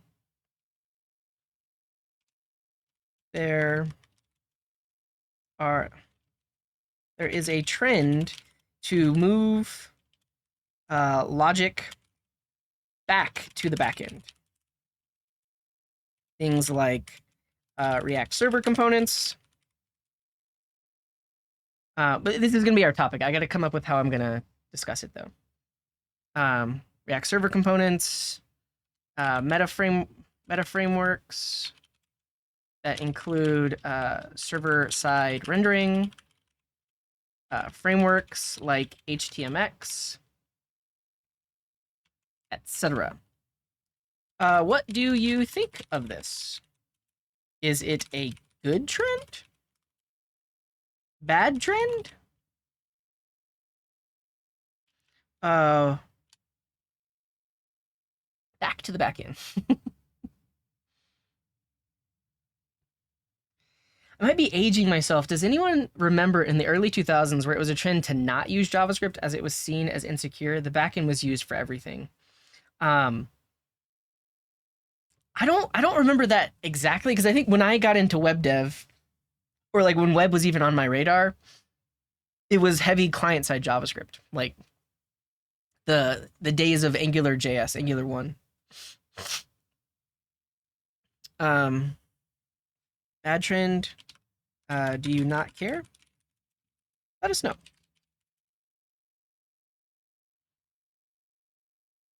All right. Anything else I should add to this weekly discussion? To move apps, logic, and rendering back to the backend. Things like React server components, meta frameworks that include server-side rendering, frameworks like HTMX, etc. What do you think of this? Is it a good trend? Bad trend? Do you not care? Let us know.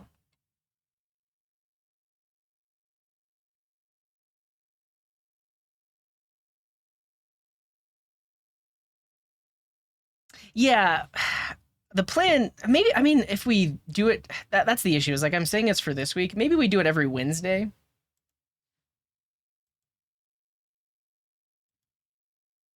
All right.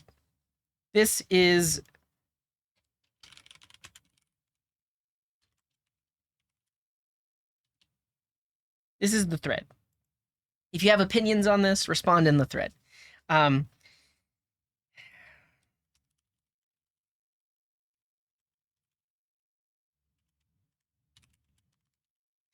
if you have ideas for a weekly discussion topics going forward, topics for a future week,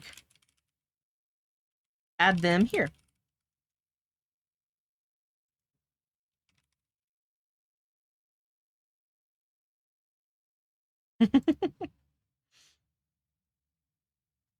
Well, I lock it so others can't post at the top level.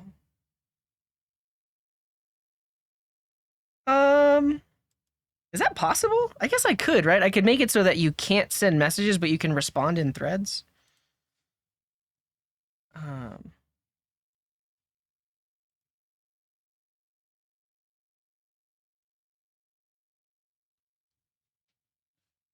Yeah, so you can't send messages, but you can send messages in threads. Fascinating.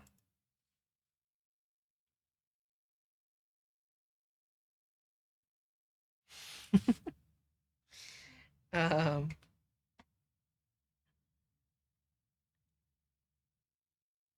does that work? Can people still respond in the thread?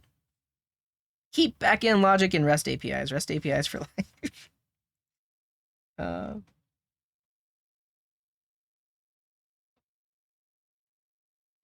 hold it till Monday. Well, I want to keep the conversation open. I think potentially we'll do like every Wednesday a new topic comes up, or maybe even if the conversation dies down, then we'll start it back on Monday. We'll play it by ear. Have I thought about doing C# content? Possibly. I think the one issue is like I'm not employed by a company writing C# right now, so there's potentially. I mean, obviously I could figure things out, but it's possible that I do things that are not industry standard because I'm not plugged into that community. So that's one thing I'm worried about. Um, but I think you're right. There are less people doing it. And Colenza, good to see you. Nice to see you streaming again. Been in an internship for a week now, which will last for a year, and in the process, I have to learn React and TypeScript. I feel very, very comfortable in the company and watched a lot of your stream recordings at work today. And also saw your course and asked my supervisor if he can provide that. Since I'm familiar with your teaching style and I really enjoy learning from you, I hope this works out. Glad to finally be able to work. Nice! Glad to hear it.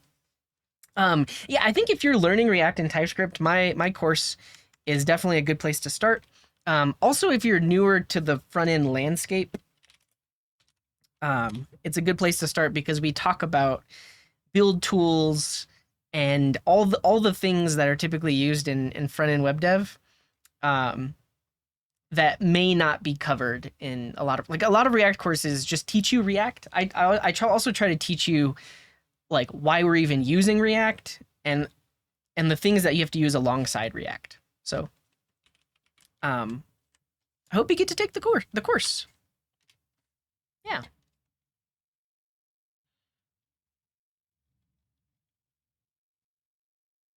Just got out of a meeting. What are we commenting on? Right now, we're figuring out ways to get more engagement in the Discord. So we have a daily stand-up channel now in the Discord. And the idea is that every day you could go here, just post what you did yesterday. What are you going to do today? Potentially, what are you blocked on? It's possible that no one will respond to you, but that's okay. I think this is just a way for us to get a better look into the community and like what people are doing and what people are working on. So if you feel comfortable doing it, head over to Daily Stand Up, add your message there. We also are starting a weekly discussion channel on the Discord. So we'll come up with the topic every week. And then we'll have a thread where we talk about that specific topic. And if you have ideas for weekly discussion topics going forward, you can throw them in this thread, and we'll try to do it once a week. Everyone is welcome to fight for their opinion till death. Listen, keep your responses civil and constructive. Code of conduct still applies. Oh, no. Oh, yeah, I was a little behind.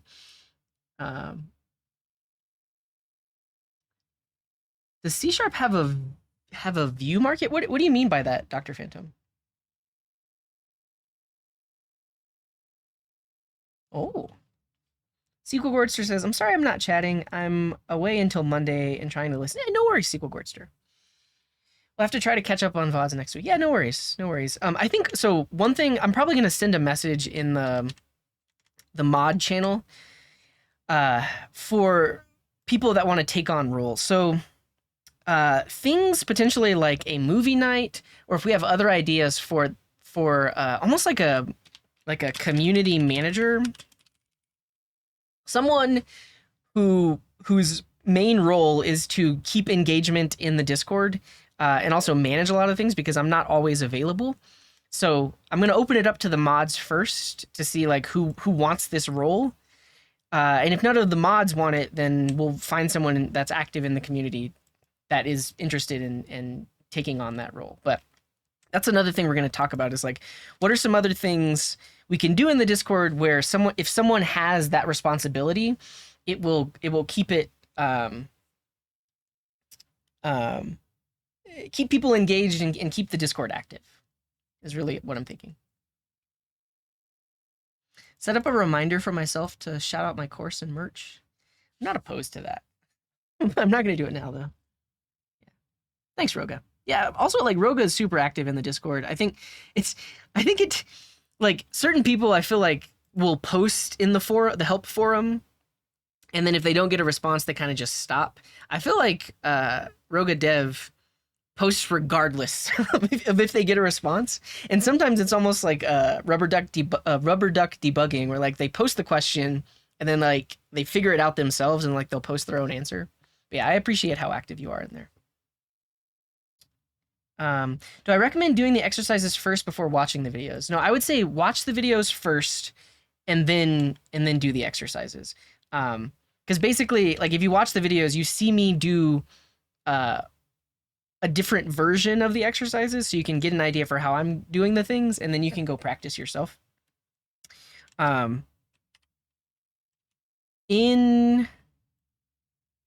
think in the first video, I kind of describe how I think you should take the course. Yeah, video number 0, I basically talk about watch the video, then do the exercises, etc. Yeah, but you honestly, you could go the other way too. Like, you could try to do the exercises, especially if you already know some of the concepts, and then if you get stuck, go back and watch the videos. That's another valid way to do it too. If we're having a bad day, are we allowed to vent about it there? Yeah, absolutely. Yeah, I'm not opposed to that in daily stand-up. I'll even add a note.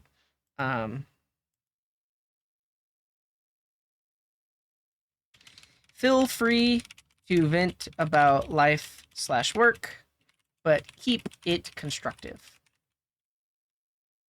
Yeah, absolutely. I think that's another reason why this daily stand-up channel might be useful, is like, if you don't have anybody you can talk to at work about things going wrong at work, or like intrapersonal issues and stuff like that, this could be a place where you bring it up and like just get it off your chest. So yeah, I think that's okay. What's up, Redkill? Welcome in. Do I have enough audience and are planning to learn it nowadays? Oh, like C#, you mean? I think so. Well, the thing is, like, in C# and .NET are used heavily in enterprise. Like, that is like very large companies. And so that's where that audience is as well. And it's potentially a more professional audience. So they maybe look to YouTube less. Like, there's more formal resources, like the official C# and .NET documentation, and there's like Microsoft MVPs and stuff like that, which I am not, that they might look to. But yeah, it's a big market, but it's definitely a more professional market, if that makes sense. Yeah. Yeah, so you got the Discord, coding.garden/Discord. Any suggestions for how to do full stack development with JS? I know Python, I'm self-taught. It's a hard question to answer these days. It's hard, but once we finish talking about the Discord, I want to talk about APIs, and this will sort of answer your question. So just hang out for a little bit. Yeah. Oh, nice, Programmer Jeff. Glad to hear it. A bad day of work is still a day of work. Nice. You've seen so many MVPs on Twitter. I thought they just give it to everyone. Yeah.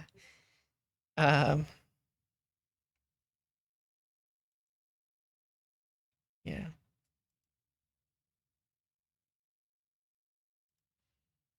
Me too. I didn't think they gave it to everyone. I think certain categories of people are overrepresented on Twitter because of like developer relations and developer advocates who the MVPs kind of are. So I think it would make sense for them to be on Twitter because that's where they can talk to people. But yeah. Seen a lot of trends towards RPC and similar stuff. Might be worth doing some content around those things. Yeah, well, I wouldn't call it content, but we're gonna talk about TRPC today. and then also Zadios, and also Hono, and a thing called H3, which you might not have heard of. But it didn't get as much publicity as Hono has recently. But it's kind of the same thing.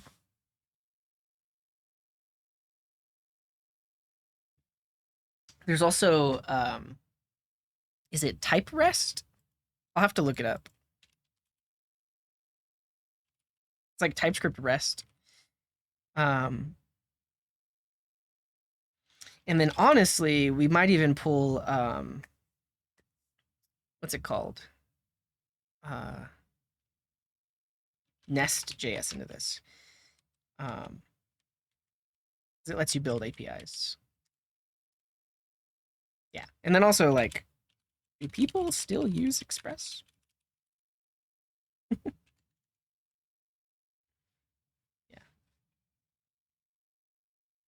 Do I have any materials to learn Redux? For this project, Redux is used, not the toolkit. Understand there's really not much. Yeah, I have some older videos that are still relevant. And Decallers, thank you for the resub. Appreciate you. If you look on, if you just search for Coding Garden Redux,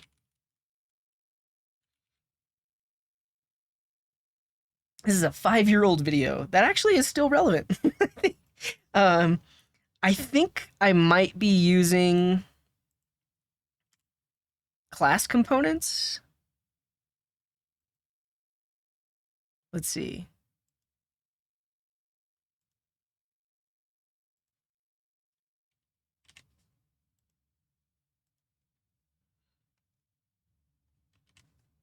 Yeah, this uses class components. So the new thing in React is functional components everywhere with hooks. So it's a little outdated in that sense, but at least the first portion of the video that just gives like a rundown of like what Redux is and how Redux works, that will still be relevant.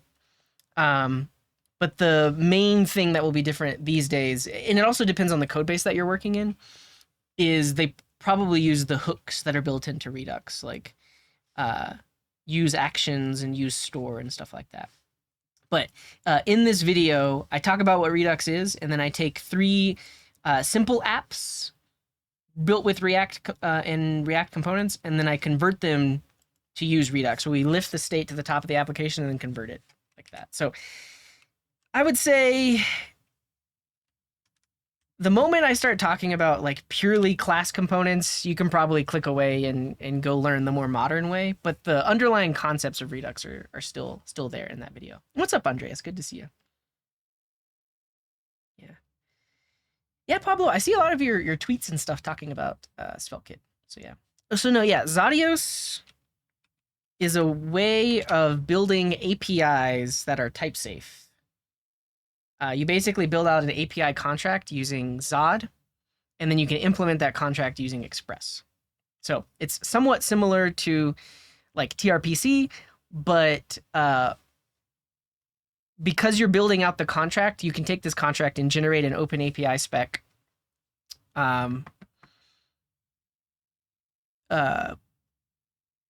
You could think about it in terms of an open API spec first, whereas like with TRPC, they have like plugins for open API, but it's not like you're not building it with that in mind. It's kind of like secondary, where this is like primary. And then this potentially would also let you take an existing Express app and start to make it more type safe and like make it adhere to a contract.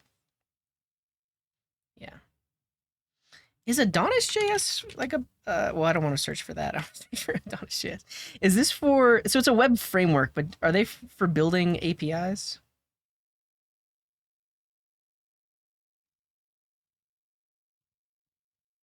Controllers.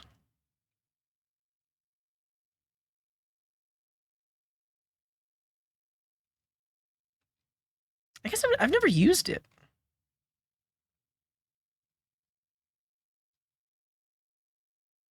I don't know. What is Express? Express is a way of creating APIs with node.js. It's been around for a very long time. It's one of the oldest and most used things for doing that. And it's based around or the way you do things is very similar to this thing called Sinatra, which originated in the world of Ruby. So this thing came first, and so this is Ruby. If you've heard of like Ruby on Rails, where you can very easily define a route with a method and a path, and then describe your response. Sinatra with Ruby did it first, and then Express. So when Node.js started gaining popularity, we needed a framework kind of like this, and so this is what we use in the Node.js world, or what a lot of people used to use. People are using different tools these days, but you can define a route that will respond to a specific method on a specific path, and then can send a specific response in response to that specific request. So that's Express, and then things like this exist in many other languages. So you have in the Python world, you have I think it's Flask, right?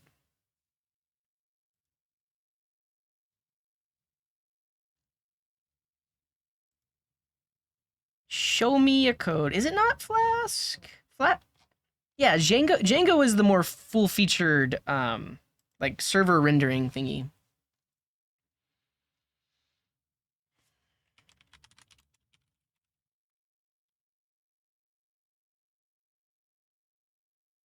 Show a minimal application. Here we go. Yeah, so in Python, you can use Flask. You can say, I have a route that will respond to a GET request on /, and it will respond with this specific response. So Flask is how you would do it in Python. There's ones for a lot of other frameworks that take a similar like minimal approach. But we're going to talk about this soon. But the potential issue with doing this in Express is that you don't necessarily have a contract, and you don't necessarily have types that can be used on your front end. So if you were to write front end code that makes a request to this backend route, there isn't any built-in way of sharing the type information. So like if you have front end code and you're using TypeScript, you would want to know what are the possible routes that you could call, and you should get an error if you're trying to call a route that doesn't exist. So like I should have a client-side code and client library that tells me, oh, the only request you can make is a GET request on /. And then I should get back a typed response that says, when I make this request and I await the response, I'm going to get back a string, because that's what the backend wrote. These days, if you don't have that contract, you kind of just have to know, and you write your front end code assuming that your back end code has been written in a certain way. But there are newer tools like TRPC and Zadios and TypeRest, and even plugins that you can add to like Hono that give you full stack type safety, where you can define your backend routes, and that also either generates or gives you a TypeScript type that you can use on the front end, so that you have full stack type safety, and that you can write the backend route, call that backend route from the front end, and know that you're calling the right route, or that you're getting back the right type for the data that you're expecting, that kind of thing. I don't know.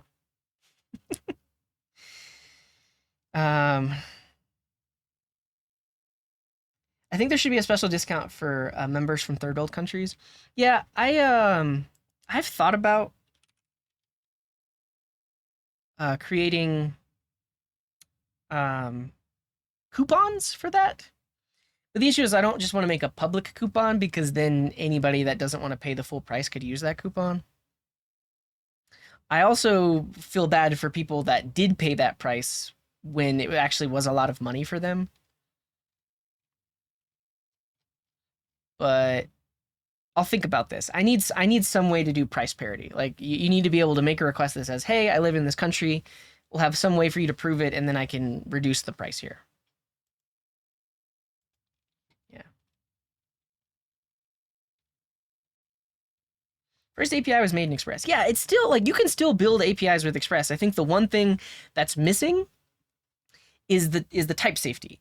And you technically can use TypeScript with Express, but it's a very manual process, because you'll have to define your types, type your responses, and then import those types in the front end, and basically have like type guards when you're calling your backend to say, oh, I'm going to get this specific type back. And that's a very manual process. And so these other libraries make it so that it's not a manual process. It's kind of just fully integrated.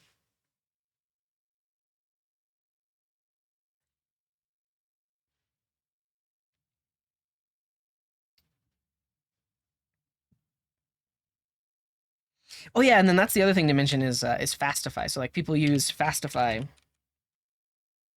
instead of Express, which is still like maintained and used heavily. Um, but they're also, I don't know if they're used anymore, but there was Koa and like Happy.js. These were other ways of making APIs. I don't know if they're as popular anymore. Fastify, from what I can see, Fastify gained a lot in popularity, and people would choose this instead of things like Express. And I don't know if Koa is still maintained or been used in a while. And then, so things like Feathers, Nest.js. So we'll call these like Express wrappers. So Nest.js is a Express wrapper. I guess Adonis is too. We also have Feathers, which I think you can use without Express, but basically these give you more features and like type safety on top of Express. Yeah.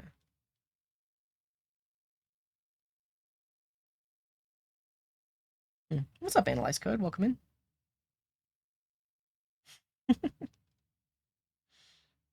Should we really be using JavaScript for this? I don't know. What is Nitro?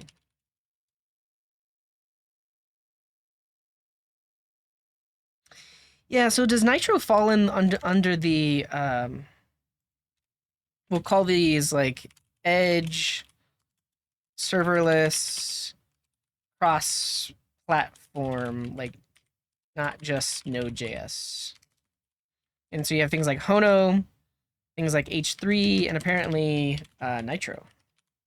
Though, wait, Nitro I think is built on top of H3 then, right? Yeah, because it's Nuxt.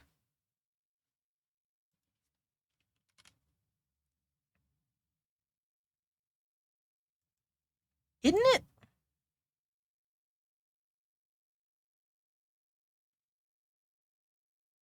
Yeah, I've seen Josh's tweets about that. I think he just has a request form where people can request the discounted price. Koa is a light version of Express. Not quite. Koa, the whole idea was that it used like your handlers could return data directly, and also like it's like the async framework. Let's see what they say about themselves. Designed by the team behind Express, which aims to be a smaller, more expressive, and more robust foundation. Um,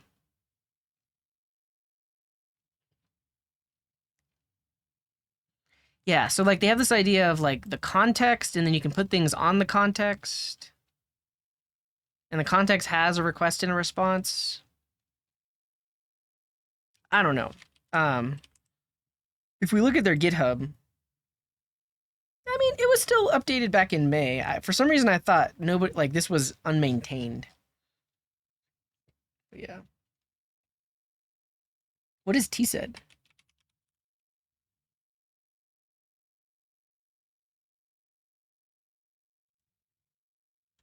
Maybe that falls in this category too.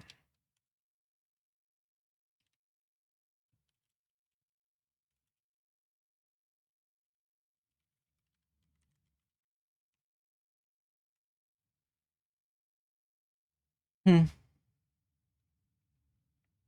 Nest works with both Express and Fastify.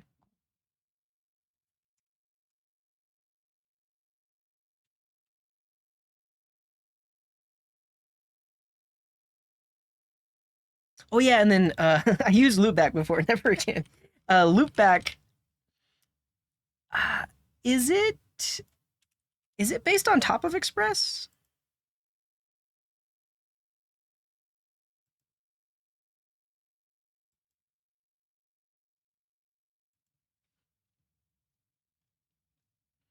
They have what's interesting about this, like it has a project generator and everything. From what I can tell, like I haven't used Loopback before, but from what I can tell, it's more of a like an enterprise node.js style framework. I guess similar to like nest.js. Have our controller, our routes. Um, but what about type safety?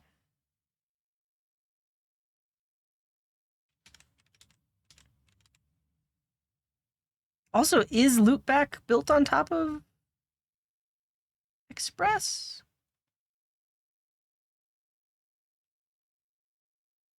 Yeah.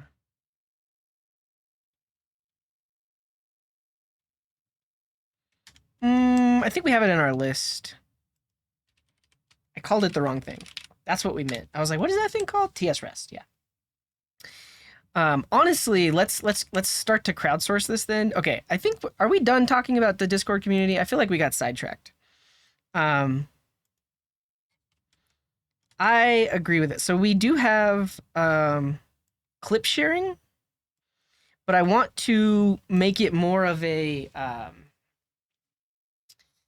uh, culture of sharing clips because right now people don't really share the clips that they make. So I'll just make an announcement for it. If you clip the stream at some point, like if I do something interesting, share the clip in Discord. And also, if you think there's something I'm talking about that could potentially be a YouTube video or a YouTube short, make a clip, share it in the Discord, and that will help us. I think that's really all I can say about that. Um, and then like we also have like the stream suggestions channel, but you could, I guess what I'll also say is you could use this not just as a way to suggest new ideas. What's up, Codex? Welcome in. But as a way to say, hey, you did this live stream today, and at X minutes, X seconds, you were talking about this thing, and uh, I think it should be a YouTube video. So, like in the stream suggestions channel, I think we can make it a culture of if you see something on stream that hasn't made it into a YouTube video yet, post a link to the VOD and say, hey, this seems interesting. That's what I'll say about that for now. And I think eventually this will be a cool little app to build or a little bot where people can suggest timestamps and markers.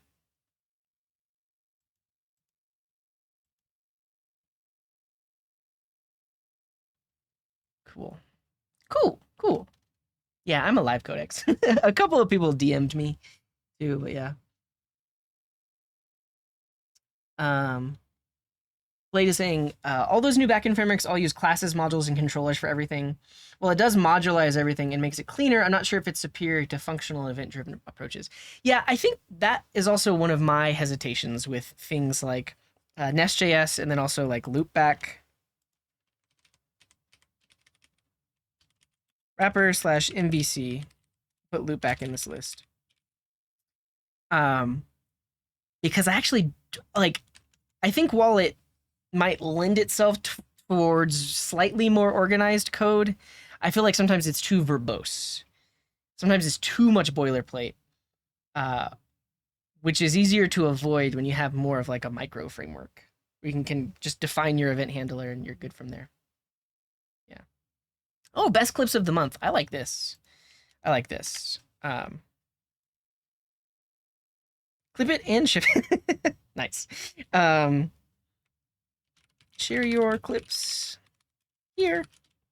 We will compile them into a monthly YouTube video and you'll get credit. I just made that up, but I like that.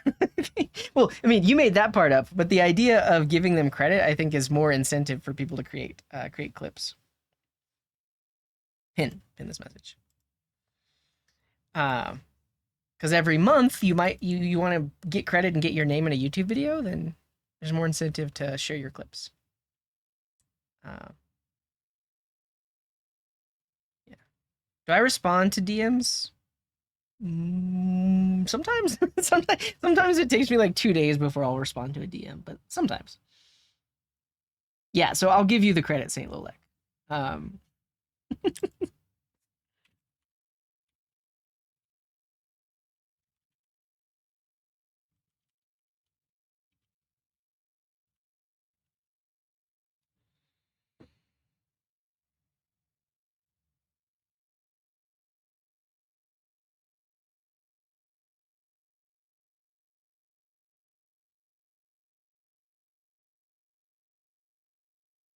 Yeah, I think that's the other thing. What Codex is mentioning is like some of these frameworks also provide like not only like MVC but also like DI or dependency injection. Um, other ways of like architecting your app that aren't just like functions everywhere. Yeah, there he is. Should that be a channel description? Let's see what the current one is. Share clips from streams here. I'm not opposed to it.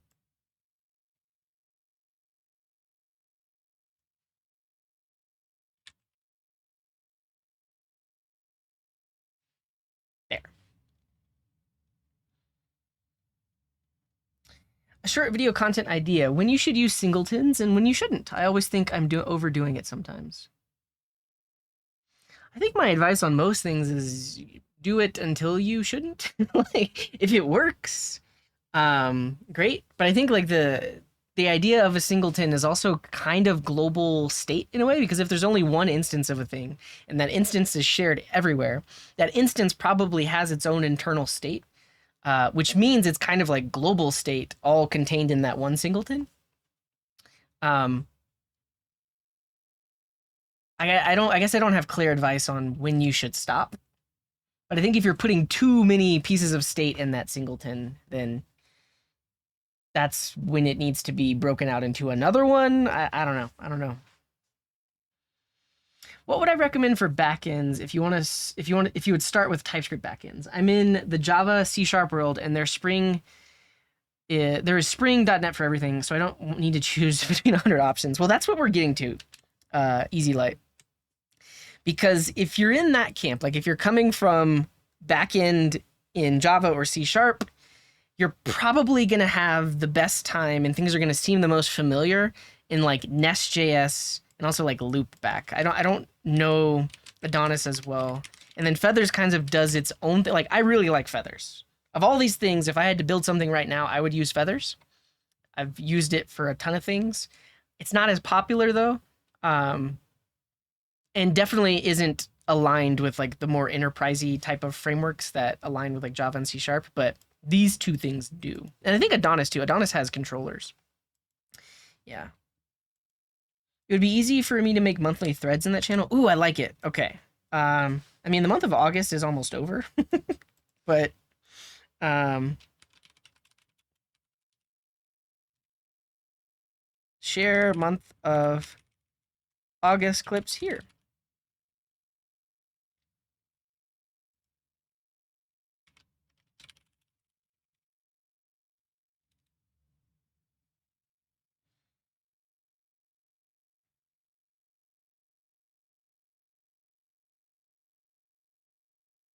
Ooh,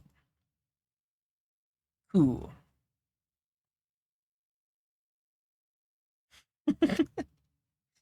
Can I maybe show how push notifications in a PWA work? I'm not able to get them working. I haven't worked with PWA push notifications before. Like typically, you need to use some kind of service. Like Firebase has a like push notification service. I think it can do PWA. Haven't worked with it in a while though. What would I recommend for learning front end? Svelte looked like an easy way to, but everyone says use Next because it's better for future jobs. Yeah, I think there's a lot of things to consider when you're choosing. Like, are you trying to get a job? Are you trying to make things work? Are you trying to integrate like new tech at your company, or like build a new thing at your company using more modern tech?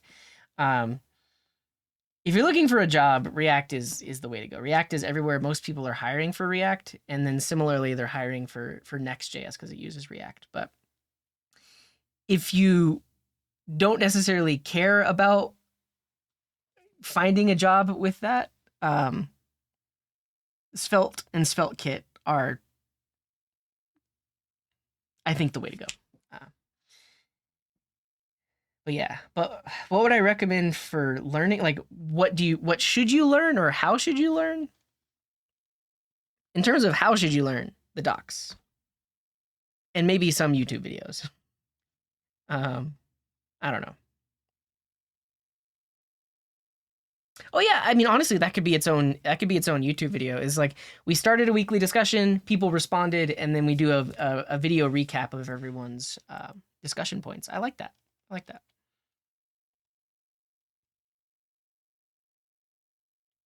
Yeah, that's basically where I'm at. Is like Next and React have the market share, but Svelte Kit has a better developer experience, and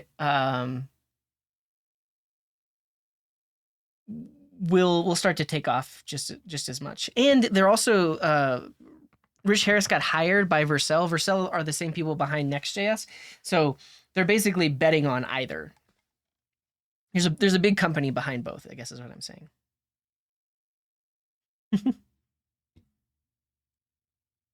Thanks, Dr. Phantom. A good regular on Discord. The thing is, not me. 0x Stefan did. Yeah. We gave them a pat on the back. All right. Let's in the last 45 minutes of stream here, let's talk about this. And I'm open to suggestions and also ideas. Let me get all of this laid out here. APIs in 2023.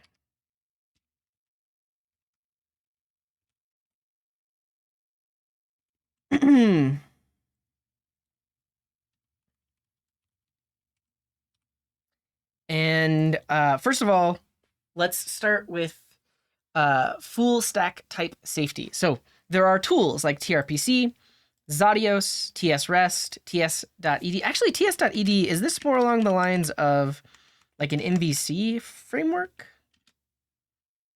TSED? It uses classes, decorators, and functional programming. Wait, you're using classes and functional programming?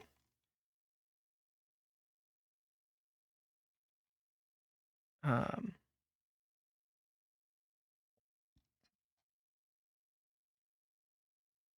yeah, I would put this more along like, I guess MVC.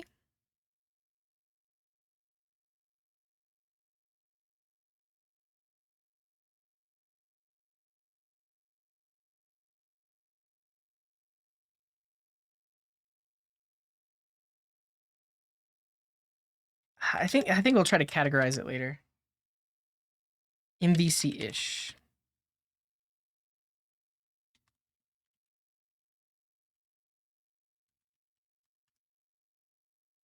Okay, but aside from that, help me out. What are some other alternatives to TRPC that you have heard of? So TRPC lets you define your. Wait, what's happening?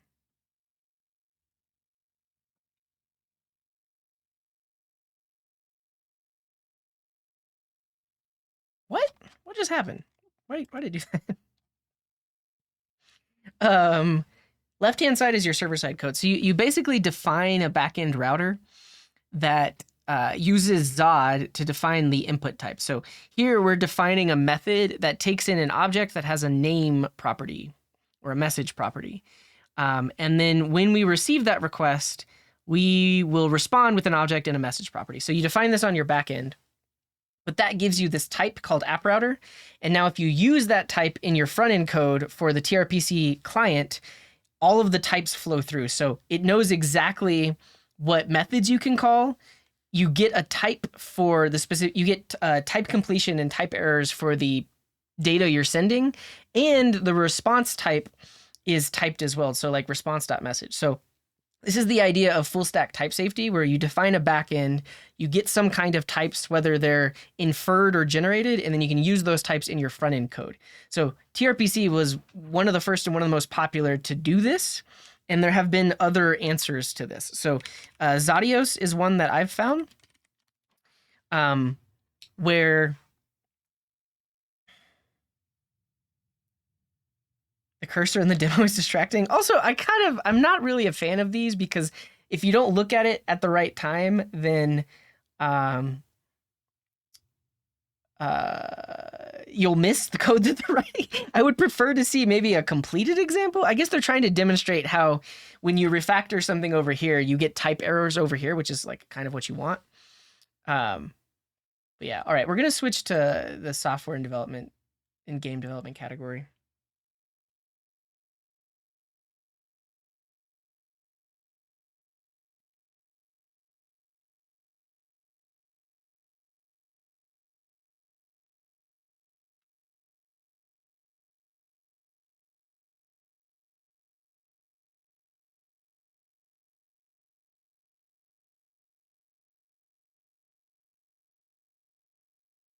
Cool.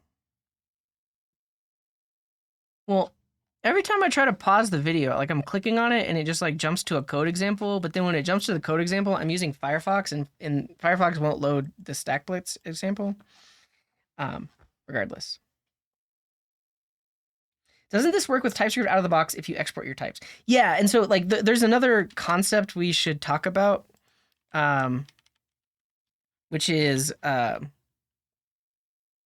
generated types slash client versus inferred types. Because with TRPC, there doesn't have to be any build process. Like you write your backend code like this. This gives you a type that's exported. You import that same type on the front end, and you can just use it, and all of the types flow through. There are other tools, like for example, Feathers, which does client generation. So like you write your code for your backend here, and then you actually need to run a command which will generate the client side code that has all of the types added in the right way. But that's a process that you need to run. It doesn't automatically flow through. It's like anytime there's a backend change, you need to regenerate the client.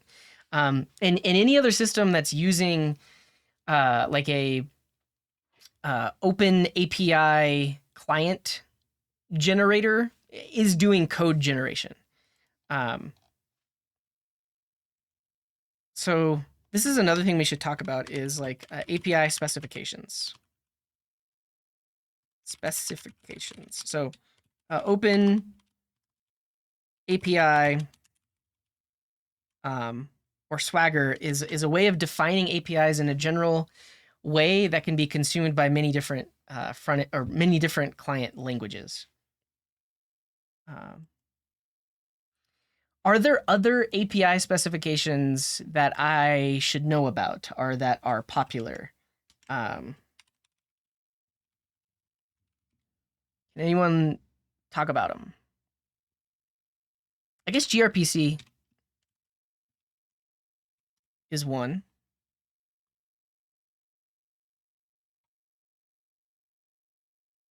Spring REST?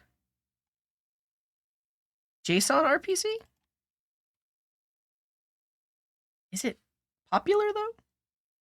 Yeah, honestly, I mean, it would be worth it to mention SOAP because like this is basically what like JSON APIs and these kind of specs replaced.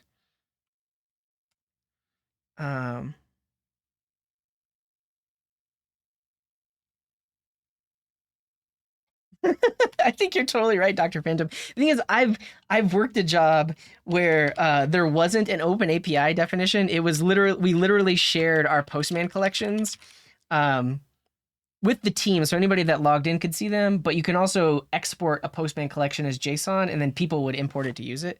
But yeah, it's honestly, it's like you did the laughing emote, but it is a thing that people do. Like you literally write it all up in Postman. I think Insomnia also has collections, but are they like open API? Is there a way of defining it in Insomnia? Request collections.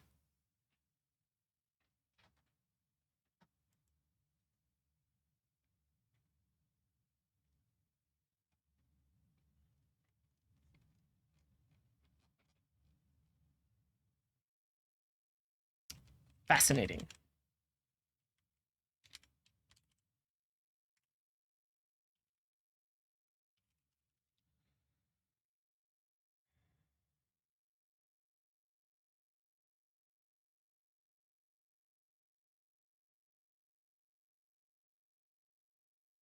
Yeah, Stony says they're using Postman collections. HTTP YAC? Oh, is this another request tool? HTTP YAC.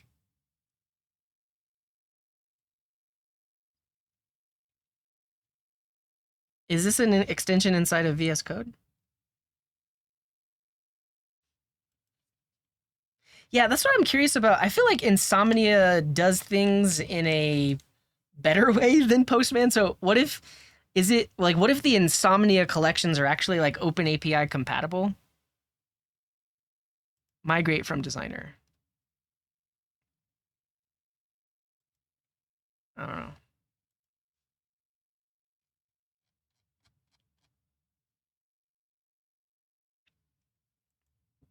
I don't want another HTTP tool. Insomnia document open API. Oh, they had bugs. That's unfortunate.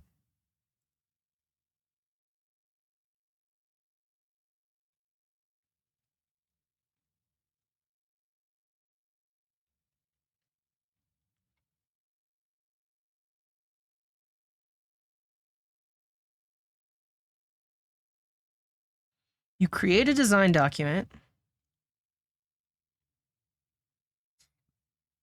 Yeah, and then I've never heard of Hopscotch. What is it? Open source API development ecosystem.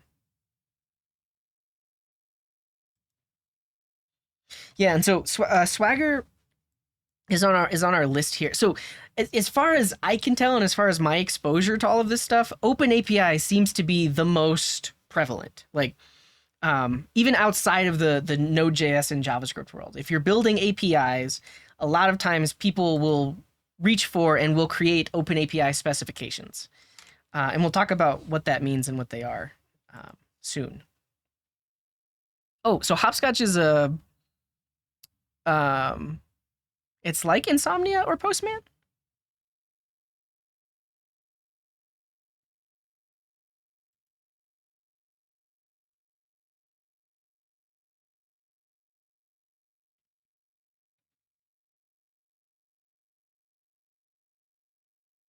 I like their color scheme. Yeah, I do.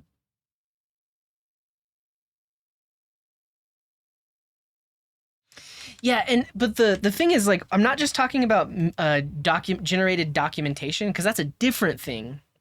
Because there's different ways to. If we talk about like client to server communication, the simplest way, I mean, not simplest, but like the most bare bones way to do this that isn't like fully integrated is just uh, uh, server has documentation, has written documentation available. Client developers must read the documentation to integrate with the uh, API. So we'll call this like manual / documentation driven. And honestly, this is how a lot of APIs work. You'll have your backend devs build out the API, and then they will document it in some way. Now, I guess what I'm going to get at is there's ways of documenting it that also make it fairly automated, in that you can generate client code from that documentation. You can potentially generate types from that documentation. You can also use that documentation as a contract for when you're writing your backend code. That's kind of what I'm getting at here. But it's also possible to not do that. Yeah, so that's manual and documentation driven. You can also do specification driven. So the API adheres to a contract. Client code can be generated from that contract. So because we define how these two should interact, we can write automated tools that say, well, if the backend is adhering to that contract, then here's the client side code. You don't even have to write it anything. We can just generate it based on that contract. Yeah. And then, so yeah, they're specification driven, specification / contract driven. And then there's also type driven, where API is defined with types. In this case, we'll just call it TypeScript. Yeah, types. Client can import types which give yeah, Yeah, full type safety.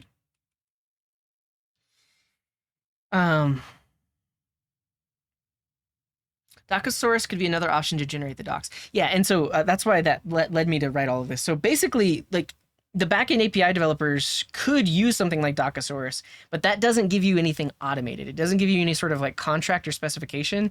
It's just literal written documentation that the client or front end developers have to then go read to know what to do. But yeah, I guess we'll throw hopscotch on here.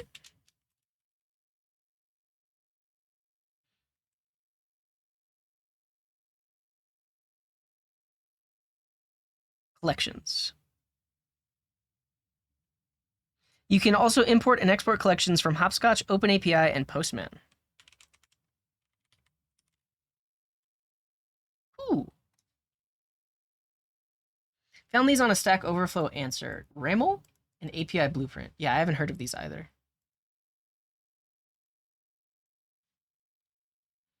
Nest.js has an add-on for Swagger that allows you to expose routes, types, and individual properties, and Swagger just handles the rest.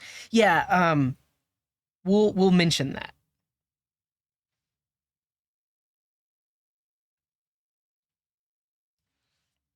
The simplest way to model APIs: write once, use many, creative laziness encouraged.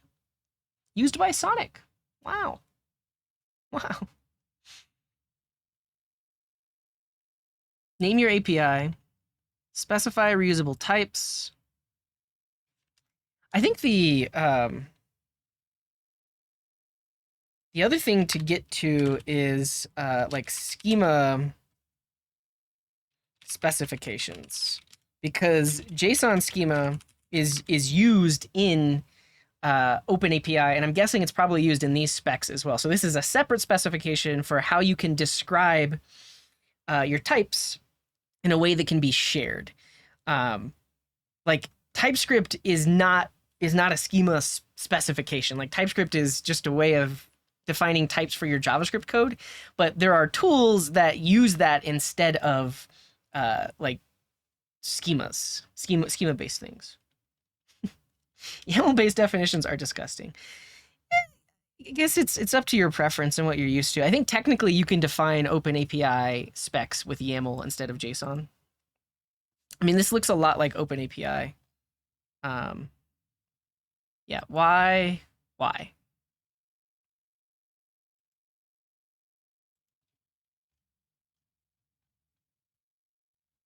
Like, yeah, why would I use Raml versus OpenAPI?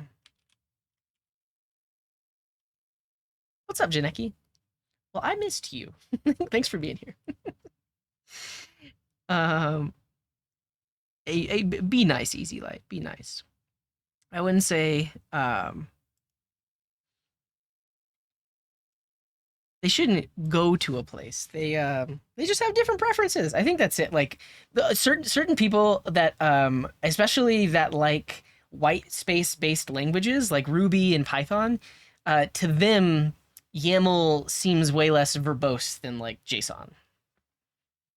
But it's pretty much anything you can represent with JSON, you can represent with YAML. But I guess YAML has more features built into it. I don't know. Well, I think I want to create a whole separate list for this. So yeah, you have your schema specifications, and then you also have like runtime type validators. And this is where Zod comes into play. You have Zod. You have what's the one from Sinclair? It's based on JSON schema. Typebox. Yeah, you also have things like Joy, though. I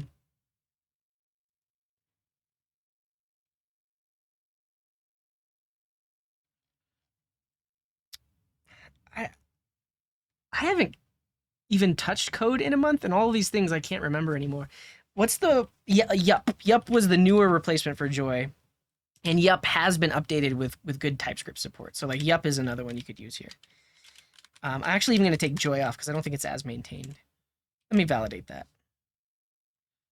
Joy, it was last published 4 months ago. It doesn't have as good of TypeScript support though. Yeah, and then AJV is another JSON validator. Yep. Yep. The fact that comments are a native JSON thing is fine. Yeah, so let me know what are so yeah, somebody mentioned Typia. I haven't even heard of that.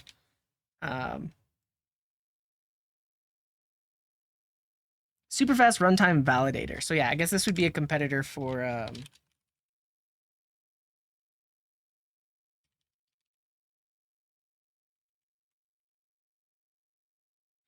that. I think the problem I have with YAML is nobody is creating validators or IntelliSense for their specifications. If you build CI pipelines, it's trial and error. That's a good point. Yeah, if you were to use, I mean, there probably is some kind of YAML validator out there, but maybe it's not a trend for people to use that. But if they were to use JSON and JSON schema, they could literally publish the schema, and then anybody could just run that validator against their configs. Yeah, we'll look at Valibot. Their website is down. It's blank.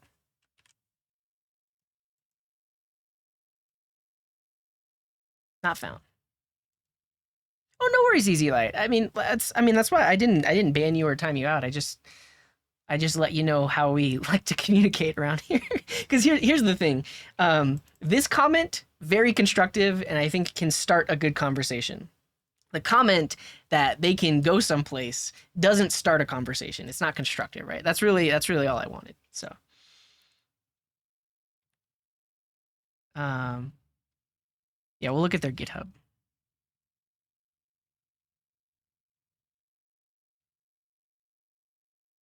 Modular and type-safe schema library for validating structural data. I mean, it's got 3,000 stars. I haven't heard of it. I also haven't heard of archetype.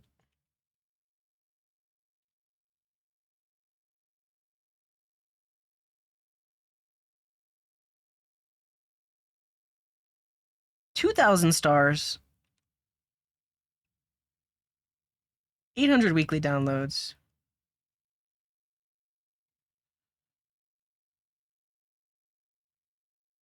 Definitions are statically parsed and inferred as TypeScript. Validators return typed data. There's 1,000,001 of these. Why are there so many?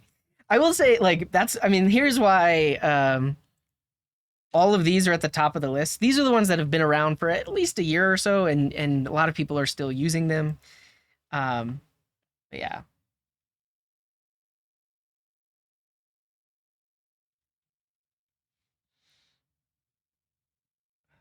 Valibot was just a master's thesis. I think that's the other thing is like the fact that this has 2,000 stars on GitHub, something happened, right? Some person on Twitter or maybe a YouTuber talked about it. And then that is what I guess we mentioned Validot, but also like archetype. Hey, Matt Pocock did a video that has 43,000 views. And so that's when people probably started starring it, is when they saw his video on it. And then 2 weeks ago, everyone's talking about Valibot. It's kind of hilarious. I'm not saying he's part of the problem. I'm just saying that's something you should think about when you see this number of stars on GitHub. It's not necessarily that everyone's using it, it's that there's interest in it, and there might be interest in it because somebody tweeted about it or somebody made a YouTube video about it. What probably is a better indicator is like weekly downloads. So you can see Archetype has 800 weekly downloads. And then let's look at Valibot. 6,000 weekly downloads. So this is a better indicator of people are using this on a regular basis. But if you want to compare that to Zod, millions, 5 million weekly downloads. So this Zod is what people are using. And then also if you look at Typebox,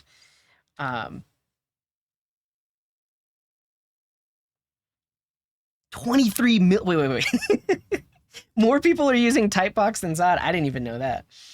Yeah, and that's the other thing. Obviously, all of these numbers are you have to also take into account. Well, that number also includes CI systems and like automated installs. So that's not 5 million individual developers.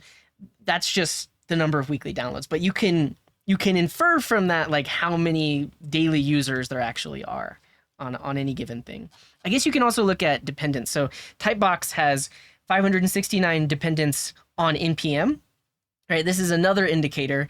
Not everyone publishes their stuff to npm, so this number is only going to be the people that publish their stuff to npm. So 569 dependents. But if we look at Zod, 4,000 dependents. So more people publishing things on npm are using Zod as a dependency versus like Typebox. So all of these you take it with a grain of salt, but they're all things that you need to consider when thinking about, well, which one should I choose? And just you shouldn't just look at GitHub stars. I think that's what I'm getting at, because there are other indicators of should you use a thing or not.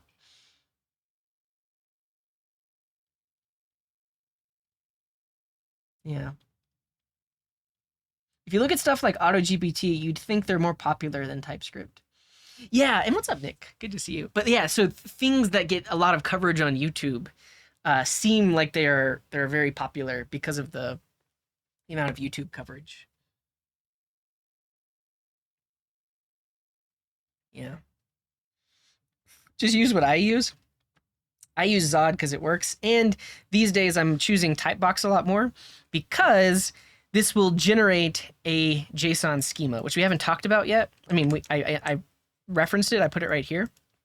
But JSON schema is very, very cross-platform, and that there's a lot of different frameworks, languages, runtimes that support JSON schema, not just JavaScript. And so if you use Typebox, you get a generated schema that can be used in a lot of other places. Whereas Zod requires like a plugin or a separate library to get the JSON schema from it. So that's why I like Typebox. Like if you need JSON schemas, you probably should use Typebox. If you need JSON schemas with Zod, there's like a Zod JSON schema. It's like a separate library. Zod to JSON schema. You would have to install a separate library to get that, is all I'm saying. Yeah. Well, I mean, we're talking about dependencies here. Like all of these validators are another potential dependency in your code base. But yeah. Yeah, I agree, Roga. Just a YouTube short about how to pick a package. How to pick a package. Yeah. A bot downloading Zod. What's up, Daddy Ray? Welcome in. I don't though. It's Zod is really easy to use. I think that's the other. So not only do you have the indicators of who's using it, you can also yourself determine, do I like the API that this thing exposes? So like if we look at some of the Zod examples, it's fairly simple, right? Create an object, validate a string, done, right? I can do that. And so if you like that, go for it. Go for it. Yeah, weekly downloads, open issues. Yeah, that's another thing that I didn't call out. But if you go to their GitHub repo, you can see Zod has 238 open issues. And then if we look at Typebox, there's only one open issue on a repo with 3,000 stars and 23 million weekly downloads. Come on, that's crazy.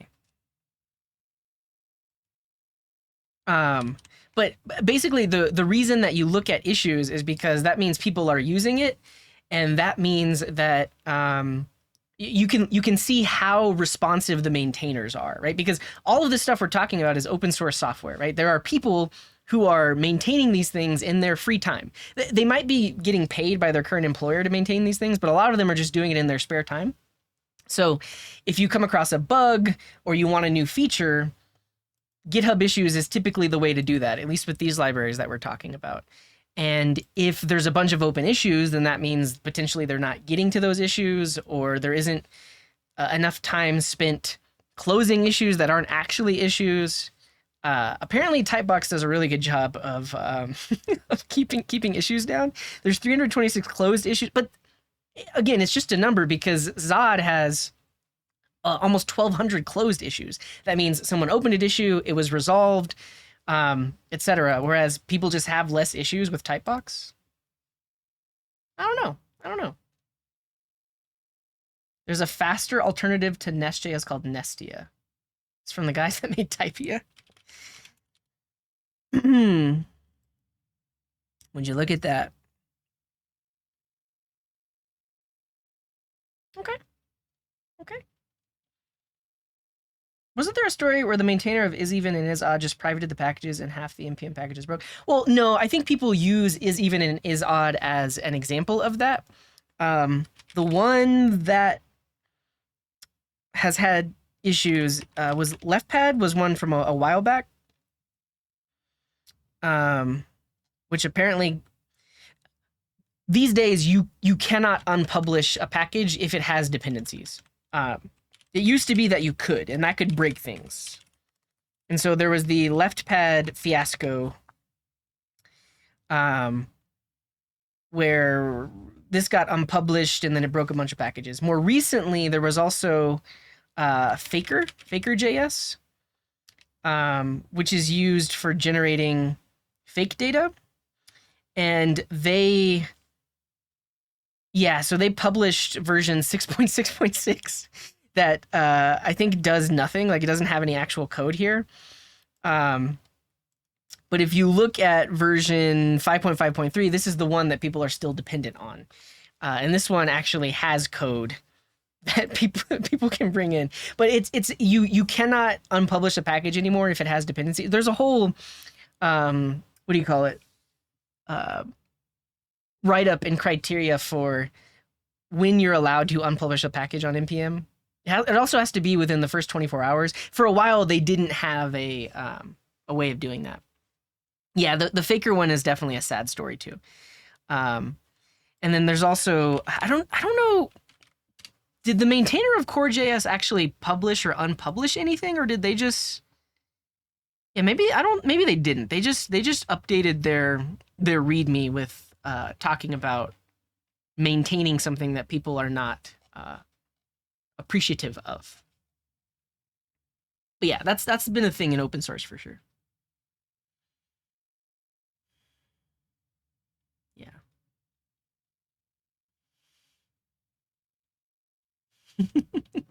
Was there a colors library too? Yeah. Yeah. Well, I'll let you look up the story. I don't want to cover it right now, but basically, if you install Faker without specifying the version, you're going to get code that doesn't actually work. And so that's another thing that broke people's code is they didn't tie it to a specific major version, right? So if you look at a package, semantic versioning typically means something. So when we jump from major version 5 to major version 6, that means there are breaking changes. And it's actually hilarious. There are 93,000 downloads of the version that doesn't work anymore. What was I going to say? But people that had this as a dependency didn't, what's the word? They didn't stick it to version 5. They said, oh, whatever next version comes out, I'll take it. And so when he pushed version 6.6.6, it broke everyone's code. But if they would have said, I only accept version pinning a number. Yeah, thank you, Easy Light. Because they didn't pin it, when they updated their dependencies, it installed version 6.6.6, which broke a bunch of stuff. Yeah.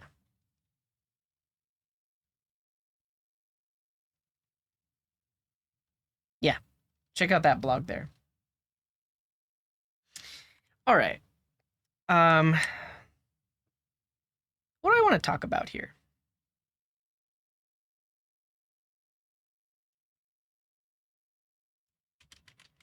We'll say front end and back end are in the same language. And in this case, JavaScript. Okay.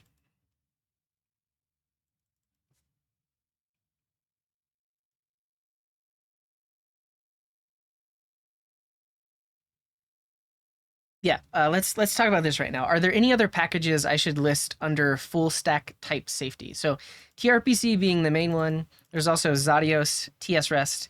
Any other package that should be on this list that's for the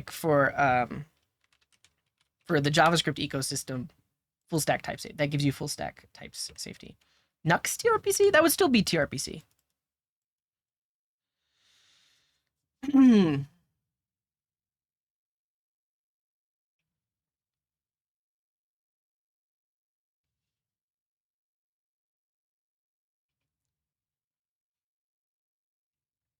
WASM has to fit somewhere. I mean, not that I'm aware of, but I could see potentially where you could write a backend client in another language like C# or even C++ and potentially generate a client side code using WASM if your client is a web client. I think we could go down that route. But yeah, okay, so that's the thing. Right, next thing is stuff that's slowly started to replace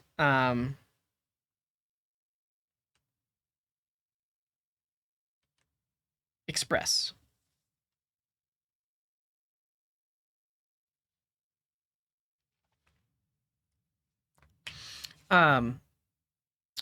So it used to be that if you had backend JavaScript code, it was running on a system that had Node.js, plain and simple. These days, there are more environments than just a plain old server running Node.js. You have edge and serverless environments, which potentially aren't running Node. They might be running like Dino or Bun or other things that are like a subset of that aren't fully compatible with Node.js, but it's still backend JavaScript. And so these things have popped up like Hono, H3, and Nitro that let you build APIs that can be deployed to these edge and serverless environments and don't assume that they're running within Node.js. The other aspect of this is Node.js created a lot of things that didn't have standards at the time. So when you're in an Express app and you have the request and response object inside of a request handler, those are Node.js specific. But there is a capital R request and capital R response that have been defined in, is it ECMAScript? Like in the JavaScript language specification that are used in browsers and in front end code.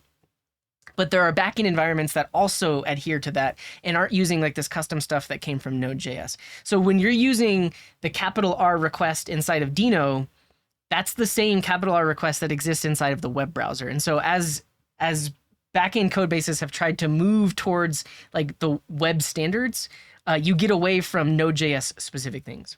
So Node.js is fake JavaScript. No, it's just its own thing.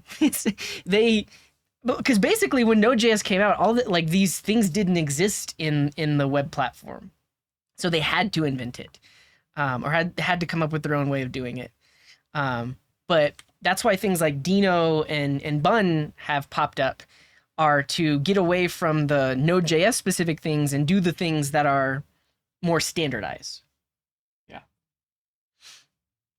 So that's why things like Hono and H3 have popped up. So if you look at H3.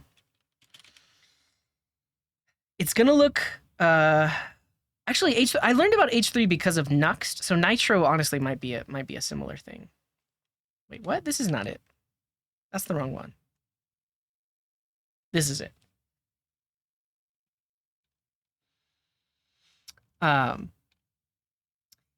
This gives you things like create server, create app. And so basically when you import create app, event handler, all this stuff from H3, those are going to be cross-platform. So you can define an app that looks like this, but then if you want that same app to run inside of Node.js, you import create server from Node. But if you want that same thing to run inside of a Cloudflare worker or on the edge in Vercel, there is another thing you can import that you wrap your app in. So basically you can define your app in this way, which looks very similar to Express if you're familiar with it. But then when you actually listen, there are specific functions that'll let you run this thing on Vercel or in Cloudflare workers or other environments like that. And Hono does a similar thing. So you can define your Hono app like this, and then if you want to run it on Cloudflare workers, you bring in, I guess you don't have to bring anything specific. You just define it and it will work on Cloudflare workers. But if you want to do it in Dino, let's see. Yeah, so you do dino.serve. So that ties it into running in within Dino. If you want to run it in Bun,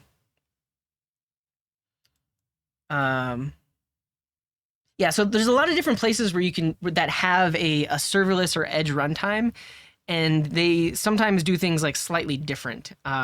So let's see for like AWS Lambda. Yeah, so this you specifically bring in the handle function, and then you can pass your Hono app into it, and then it can run there.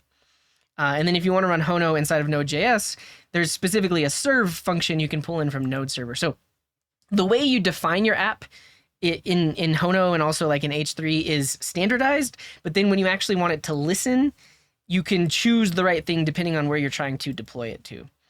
And the thing about Express.js is it was written for Node.js. Like when you write an Express app, it always assumes that it's just running inside of Node.js.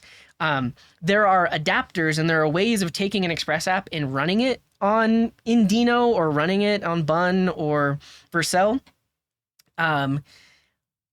But Express basically wasn't built for that. So that's where we're at here. So does anyone in the chat know, are there other things besides Hono, H3, and Nitro that let you do this thing? Basically, it's like creating an Express API, but it's an API that can be deployed to many different places. I just described what Hono is for. Did you just tune in? I Watch Naked.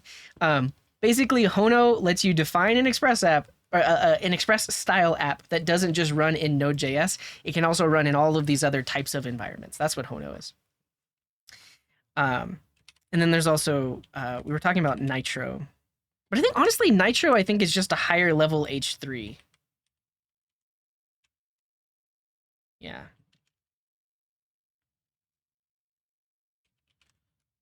But yeah, you can learn more about Hono here.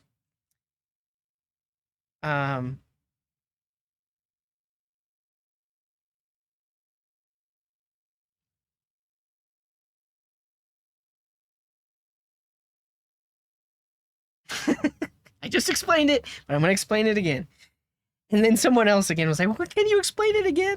I can't, but their website is has a pretty good explanation of what it can do. Do we really want to include Nitro in this, though?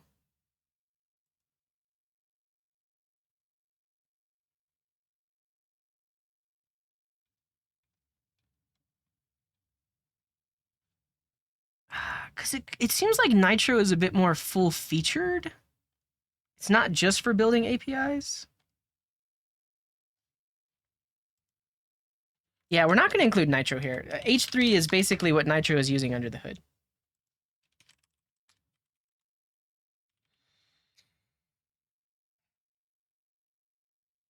Yeah. TSEd has serverless support. Yeah, so we were looking at that earlier. I'd be curious. I don't have any vids on mono repos. I've used them a couple times, but I don't have any specific videos on them. Here, TSEd. I'm curious. I'm just curious what this is built on top of. If we could look at on npm.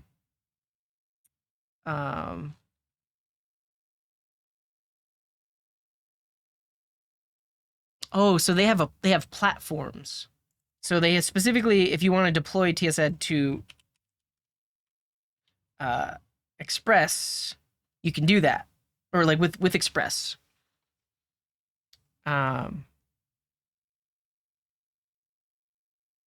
You could also do Koa. You could also do serverless. So yeah, I think they've been written in a more generic way that they can, you just add their platform and then that lets you deploy it to a different spot.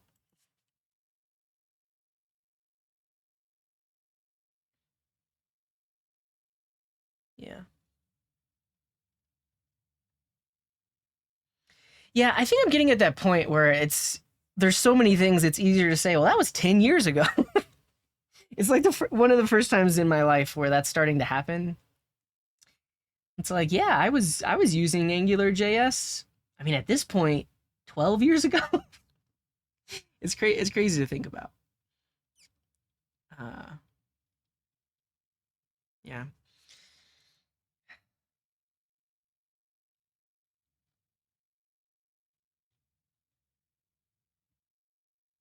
Mm.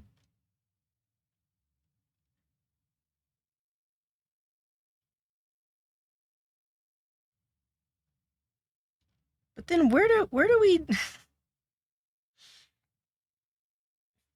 the song "Numb" by Linkin Park was out 20 years ago. Yeah, that's the other thing is like uh popular songs from like the 90s and early 2000s are like oldies now, which is crazy to think about. I did enterprise PHP for 13 years and haven't touched it for 15. Yeah, and picked up a small side gig with it today. Nice. Yeah, what's up, Shark Turnip? We're still here. I'm gonna end soonish after we finish this roundup talking about all this stuff. Um, but yeah, I don't have as much. I don't know as much about TSED, but okay. So there are these things that, well, actually, we didn't even talk about the full stack type safety thing. We'll have to bring that in. Um, but yeah, these things allow you to write Express-like APIs, but then they can be deployed to a lot of different places. The other thing that we want to talk about is specs and also type safety. So by default, when you build a thing with Express.js, it's just a REST API, and there are no specs and there are no types that are generated for you. So if I write an Express API, and I guess let's just do it. Let's define a quick little backend. We can use my create Express API TypeScript.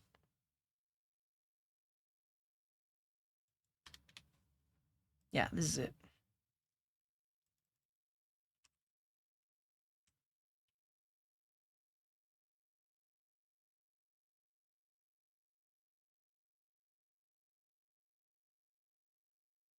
Does anyone have experience creating a Svelte kit, DynamoDB, Lambda stack? I don't know if you're going to find anybody with that specific stack. You might have to find resources on each individual thing and then figure out how to integrate it yourself.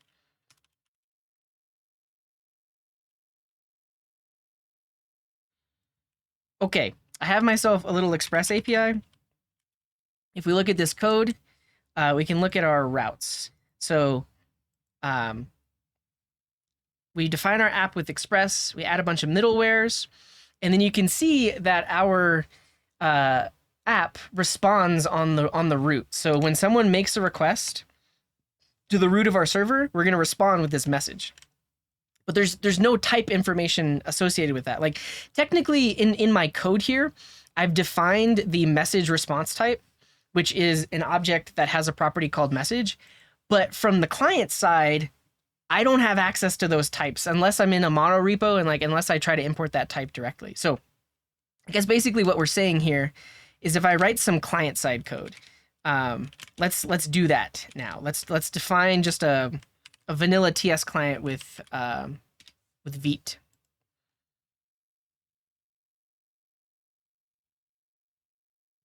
So we'll create a Vite app, and we're not even going to choose a framework. We're just going to do vanilla.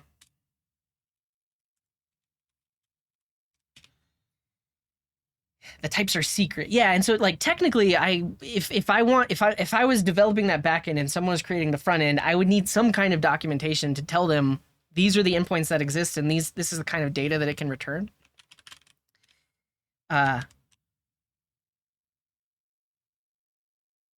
I'm gonna rip out all the stuff.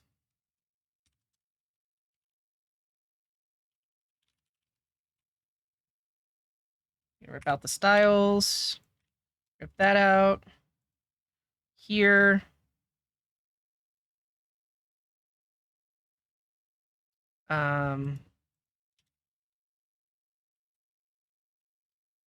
We can grab the app.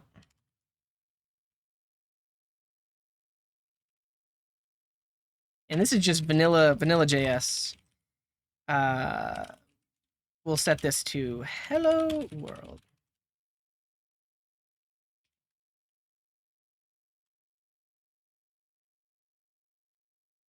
It's not null. Okay. So if I start this app up, it should just say hello world. Hello world. And also console logs hello world. So this is just a plain old some plain old client-side code. Yeah, there's no framework or anything like that. It's just client-side JavaScript. Let's make it look a little bit nicer. Honestly, we'll add some CSS. We'll add Pico CSS. So we don't have to worry about the styles. So this little thing here is like Bootstrap, but we don't have to specify anything. It'll just look good by default. So now that I've done that, I get this nice little hello world.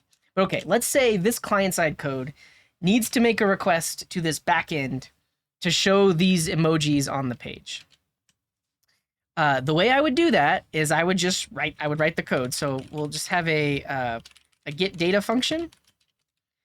This needs to make a fetch to my backend. So I'm going to make the get request to localhost 5000.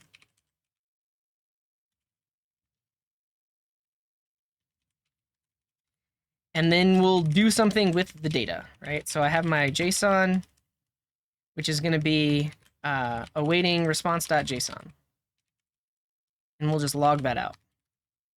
But you'll notice this has the any type. We don't in our client-side code that's TypeScript here, we know nothing about what we're actually going to get here. Now we could tell it. We could be like, hey, this thing is going to be a message response, which we'll do next just to show you type safety. But right now, by default, if I call this endpoint, I have no way of knowing the data that I'm going to get back. And so let's just say when the page loads, we call this function. And so now over here, if we look in the console, we actually get back that data. But let's say I want to actually use the response. Because there's no type information, I can do whatever I want. So let's say I didn't know that we were getting back a message property here. And I thought there was going to be like a title property. We could try setting it here. So we could say this is json.title. And then we get nothing in our UI, and I get no errors about my types here because I basically have just guessed what the properties should be. What I could do is define an interface, call this like message response. And this has a message which is of type string, like this. And then what I can do is I can actually type this. So over here I can say, well, that thing you're going to get back is a message response. And now TypeScript yells at me because it's like, hey, what you actually want is message, right? And now that I have that, it should work. And so now our front end is actually showing that data from the back end. But now we have code duplication, right? Because I defined this interface in my client-side code, but I also defined it in my backend code, right? So now let's say my backend changes this to be title, right? We do this, and then also I go back and change my type, and now this type should be title. Some things are going to break elsewhere, but now our backend has a type error that we need to fix. Middlewares. We gotta go look at our middlewares and fix it.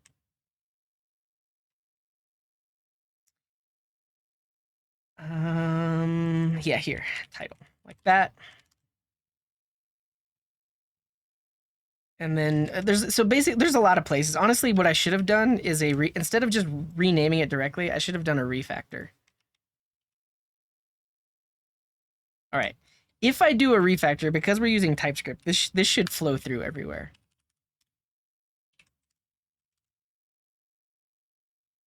Yeah, there we go. So because TypeScript knew about that type, everywhere that referenced it now just changed it to title. Okay, so we've updated our backend code, but now if we go to our front end, it's out of sync. Now our front end was expecting it to be message, and we're not even getting any errors in the front end code because we have duplicate code. And so if I want to fix it, I would need to update the type here. And then TypeScript starts yelling at me. I can update the code here, and everything starts working. So this is the issue of having of not having some kind of specification or not having some kind of type safety between the front end and the back end. Basically, every time something changes on the back end, I need to go to my front end and make sure that I've defined all the types in the same way. So let's change this back to message. And then we change this to message. Or no, like this.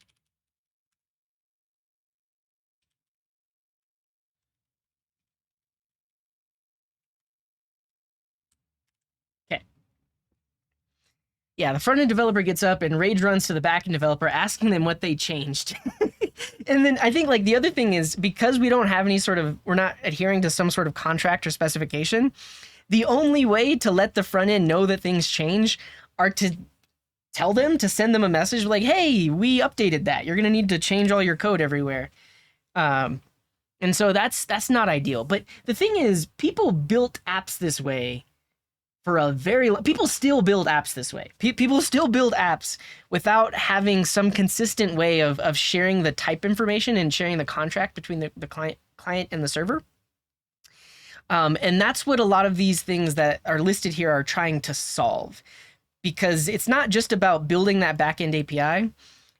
Yeah, they still build them that way. They still, and that's why when someone says, I need to build an API, should I use Express? Sesh, come on. You didn't have to do that. Thank you. Thank you for the 10 gifted. Very much appreciated. Yeah, that's awesome. Thank you, Sej. And welcome in. I'm glad you could make it.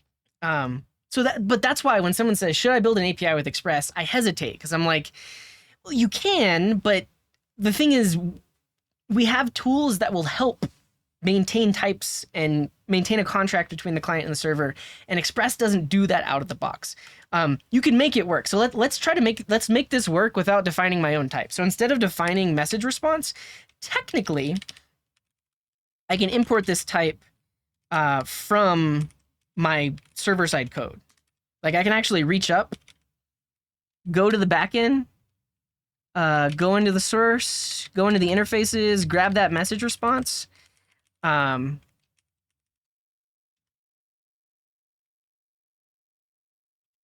I can import that type from my backend code, and now there is a single source of truth. Because if I go into my backend code and I update this to title, now in my front end code, I should get a type error. Yeah, now I get a type error in my front end code instantly because it's using the same type from the backend. Now this is fine. This is better. This is better than having the type duplicated in both places. But this really only works if your client-side code and your server-side code are close together. Like they're either in a mono repo. Yeah, exactly, default. It only works if they're in the same repo or if you've cloned them next to each other. And if we only clone them next to each other, then this code breaks for anyone else that pulls the code down, because they also need to have the server-side code sitting in the folder next to it. And if they don't, then this code breaks. So like this kind of works, but in order for it to work, your client and server code need to be in a mono repo or defined as a separate library. Yeah, so that's the other thing. And that's where like a mono repo typically helps. And actually, let's change this back to message.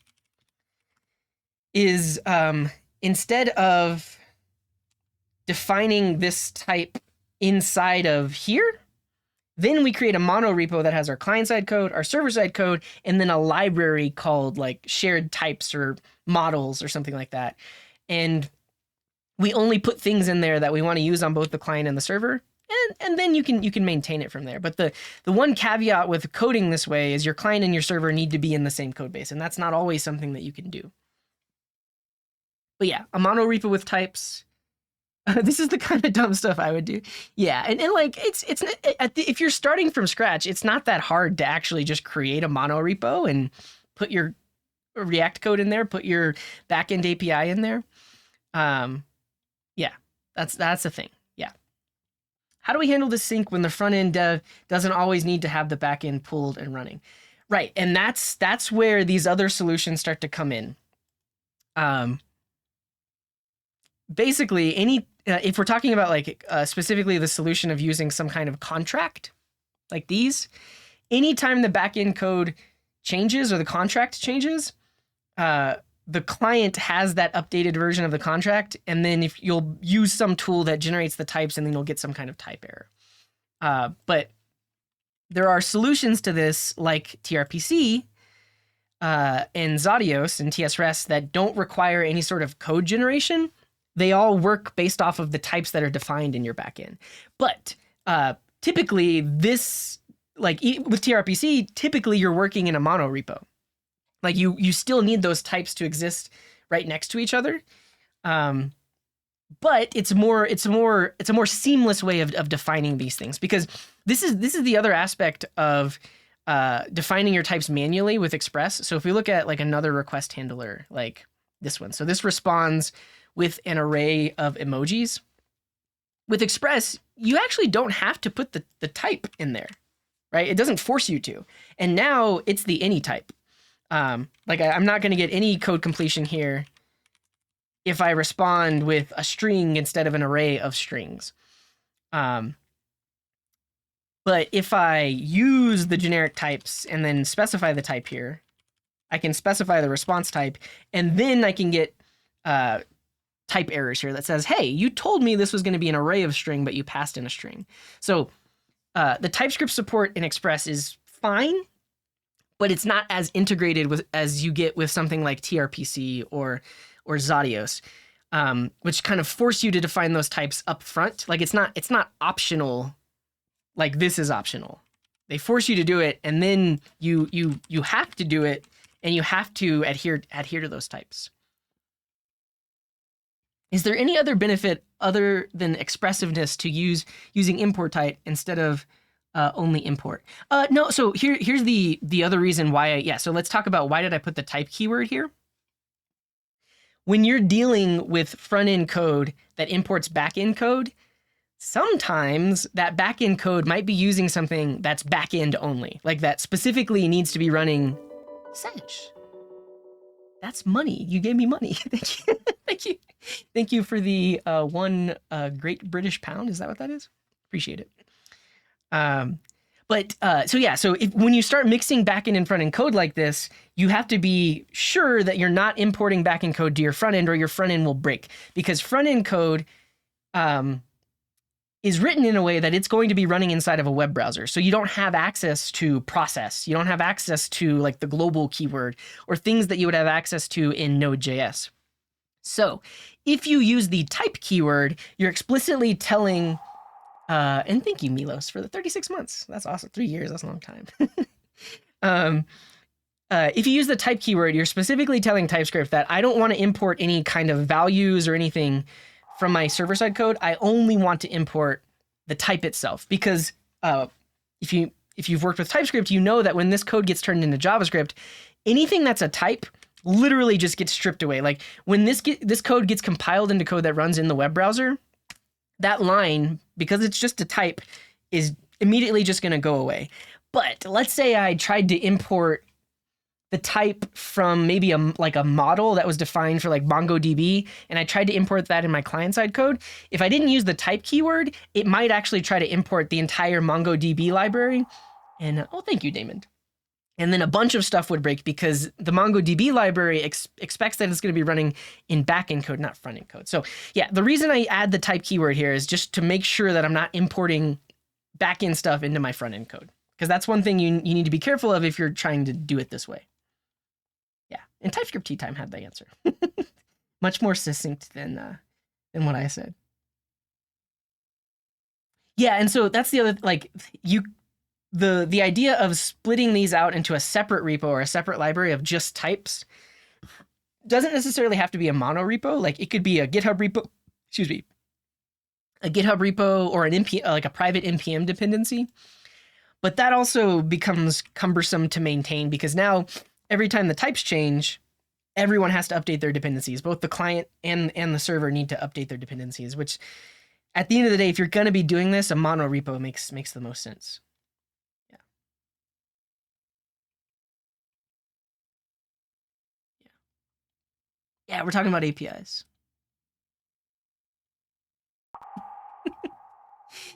And Smiley, thank you for the prime. I appreciate you. Haven't been on Twitch since my last stream, and now I'm ADHD.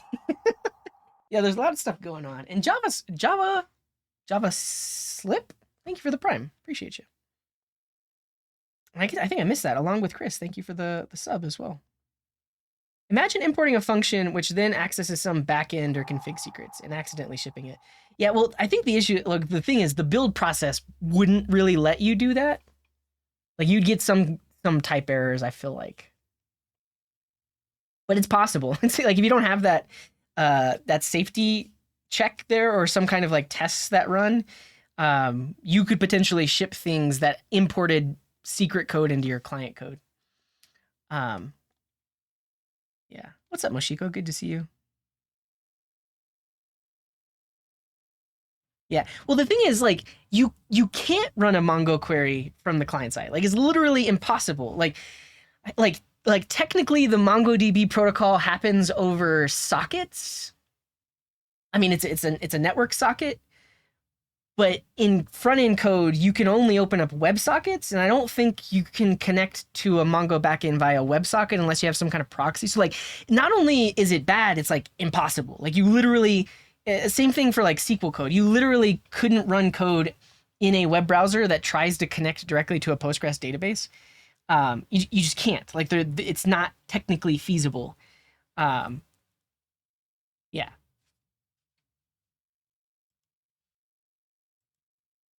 Yeah, what's up, Pro Pretender? Good to see you. What's up, Jim? And thank you, Jim. Thank you for the tier 1.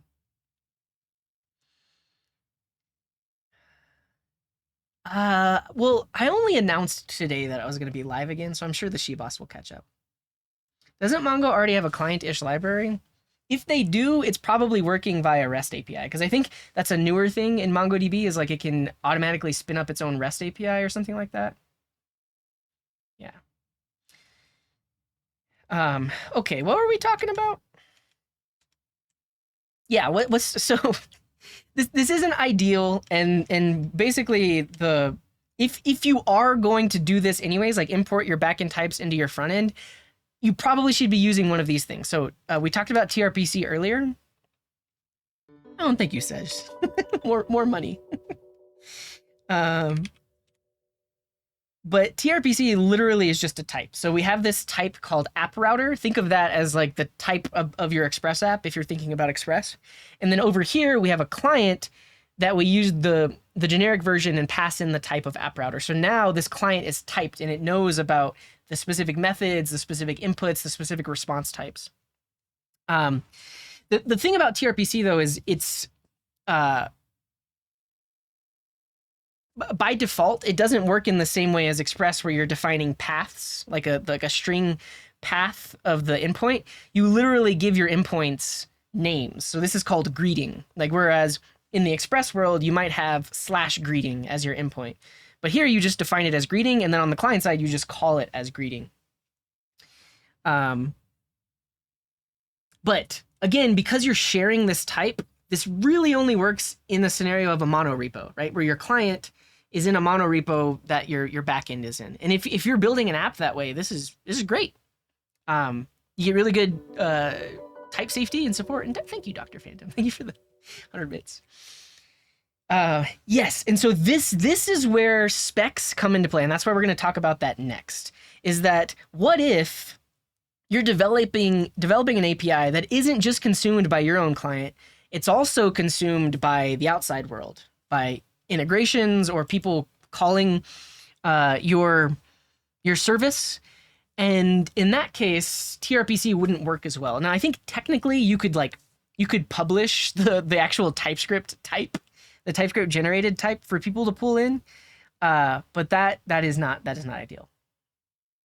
Exactly. So every client would need to use TRPC to talk to this endpoint, which is why we will mention and get into other types of API specifications that work well if your client isn't in the same mono repo and you don't, it like isn't right next to your backend. Like if your client is written in another language or your backend is not written in JavaScript, then these other types of specifications and contracts are a nice way of doing it. And so Zadios actually lets you do that. So if we look at Zadios, look at our API definition. I want to see some examples. The example on their homepage is a video. Gordon Lee, thank you for the resub. Who says miss your channel? I appreciate you. Thank you for the resub. Did I miss anything else? Yeah. So for example, make API comes from Zadios, and you, in this case, are defining a contract. You're saying my API will have a method, or it will have a handler that responds on this specific path. It will respond to a get method. It will respond with the type that I specify right here. You can also refer to it as get user, and here is a specific description. So every single endpoint in your app gets its own little contract definition here inside of make API. And that actually returns a fully typed contract that you can then implement with Express. And Niter, thank you for the Prime. Appreciate you. So this defines the contract. This doesn't actually define the implementation. This is just the contract. And then you can actually write the implementation. This will like give you the type for that one endpoint. So if you say make endpoint, this gives you back a type get user, and then you can use get user to define how that should actually work with something like Express.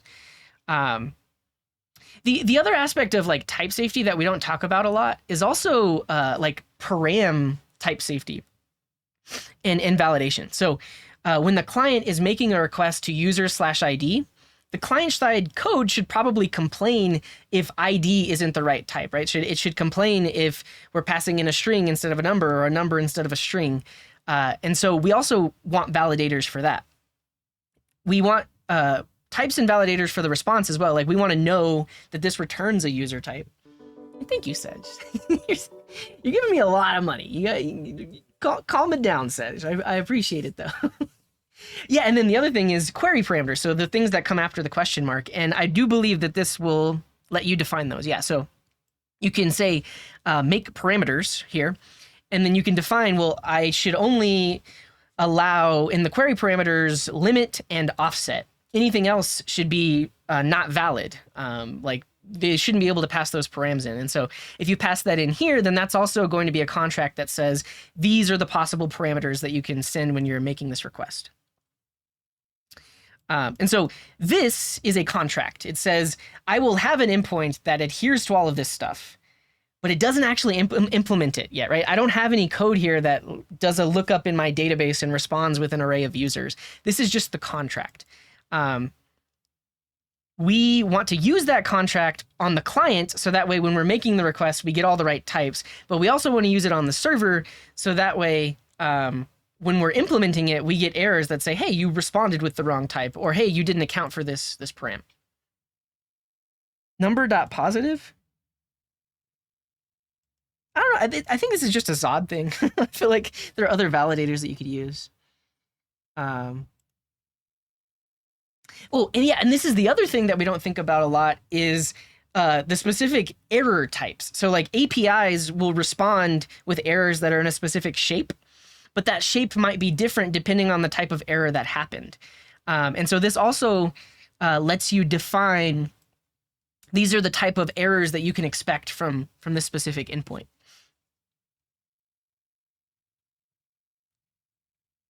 Learning English and code at the same time. Well, welcome in, Mao. Good to see you.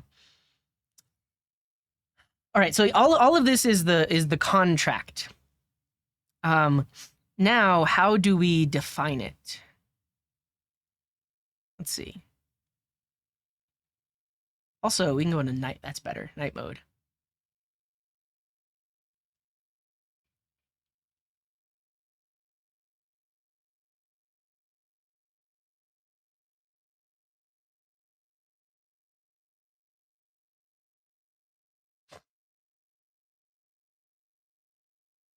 Yeah, we have Valibot in our list. It's basically so Valibot is in the same bucket as like Zod, Typebox. Yep, these are all things that do validations, and I guess I didn't point to that. So when you're defining your APIs here, this is in these examples it's using Zod. So basically it's creating a schema and a validator for the response and also the incoming request and also the params and everything else. And then those validators will potentially be used by both the server and the client, and the schemas that were generated will be used as well. But that's the definition. Now, if you want the actual implementation, we do that here. So we create a Zadios context, and then we pull in the definition. So user API is that definition that was defined before. And now that gives us an Express app that has full type completion. So in our editor, whenever we start typing app.get, this will be auto-completed. It'll basically, because it knows about that definition, it'll say, well, this is the path that should actually exist here. And so it'll give you that type completion. And then everything else will have type completion as well. So this code, if you were just looking at this and you didn't know this was Zadios, this is just Express. But now all of those types and everything else flow through for your Express app. So now rec is fully typed. So that way, like in this case, we defined that there will be a user on the context. So that has full types there that we can use. And then, just a second.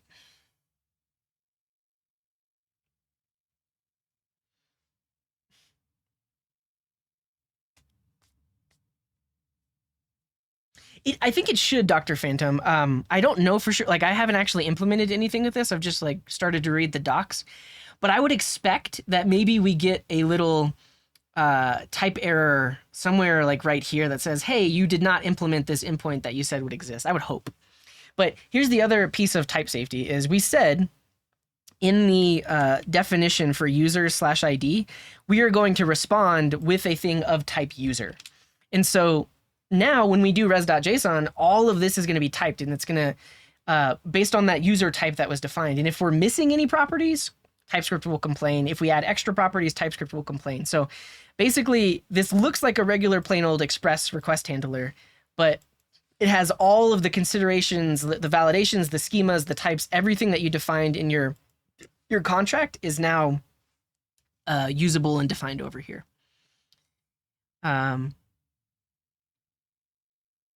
So yeah. And so yeah, I'm not super familiar with how things are done in Nest.js. I think like you can technically define the types of responses and stuff for Nest, but I don't know how that works with the client. So, but here's the other aspect of this. So we defined our contract and then we implemented it on the server. The other aspect is being able to call it from the client. So now if we want to make requests to our backend, let's see.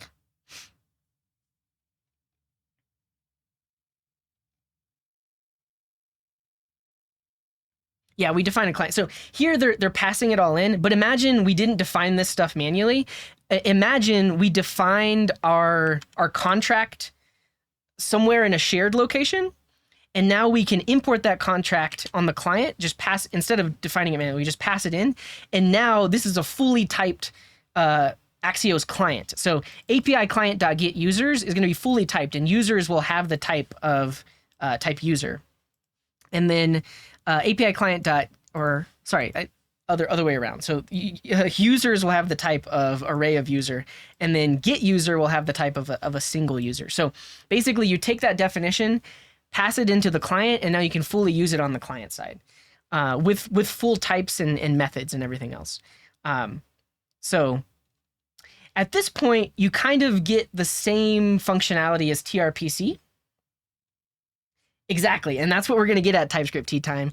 If it's not a monorepo, the nice thing about your definition is that you can generate an OpenAPI spec, and that's where we've jumped we've jumped from a monorepo to, oh, if I use this to define my API, now I also get something that can be used by other types of clients and other things that aren't my specific code base. So and I guess the other aspect of this is you can, instead of passing around a TypeScript type, you can pass around your contract definition that you define. So, for example, this OpenAPI builder here, you pass in your definition, and then this will, with the toOpenAPI function, this will actually generate an OpenAPI spec. And that OpenAPI spec can be used in a lot of different places. So you could, specifically, there are client generators for OpenAPI spec. So because this is such a used standard, like it's used in a lot of places, there's a lot of tooling around it. So you can actually take an OpenAPI specification and generate a TypeScript Axios client from that specification. You could also generate a .NET client library with that spec. You could also generate a Java library or a Rust library, a Go library. Like, this spec is a standardized thing. People have written tools that will look at that spec and generate a typed client. Is it deprecated? Maybe there's, oh, I see. There's another way to, basically you use these other functions then. But yeah, basically this user API would be the definition that we created, and then you just add it to the API builder. That's where those two integrate. Like, you have your definition, and then you just add it. Yeah, and then the other thing, you might have seen a UI that looks like this before. This is Swagger UI. So Swagger works on top of an OpenAPI specification. So if you ever see a UI like this, it actually is auto-generated based on that OpenAPI spec. Yeah, so it's not introspection, it's a shared location. And so if you've ever worked with an API that uses OpenAPI, typically they just host that schema somewhere.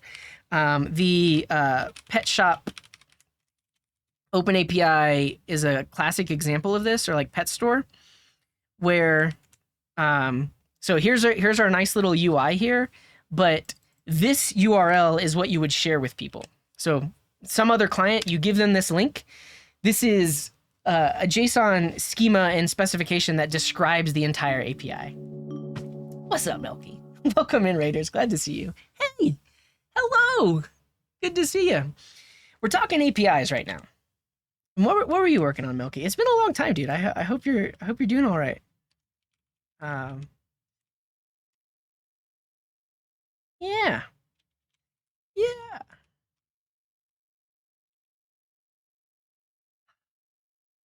Melky working is reacting all day. Nice, nice. Well, welcome in. You have arrived at the zero code. That's okay. You arrived at the coding garden, and this is my first stream in like over a month. And we talked about like community earlier, and Pro Pretender. Thank you for that Prime. But now we're talking about APIs. And the thing is, there's a lot of things to consider when you're talking about APIs, and where this conversation originated was someone's asked, if I want to build an API, should I use Express? And there's just a lot more to consider than just building an API with Express. And so we've broken it down into a lot of different areas. And right now we're talking about this thing called Zadios, because it basically gives you full stack type safety with Express, but also gives you an open API spec so that your backend, if your backend is written with TypeScript, your front end doesn't have to be written with TypeScript. Let's say it's like a mobile app written with, I don't know, like Java or Swift.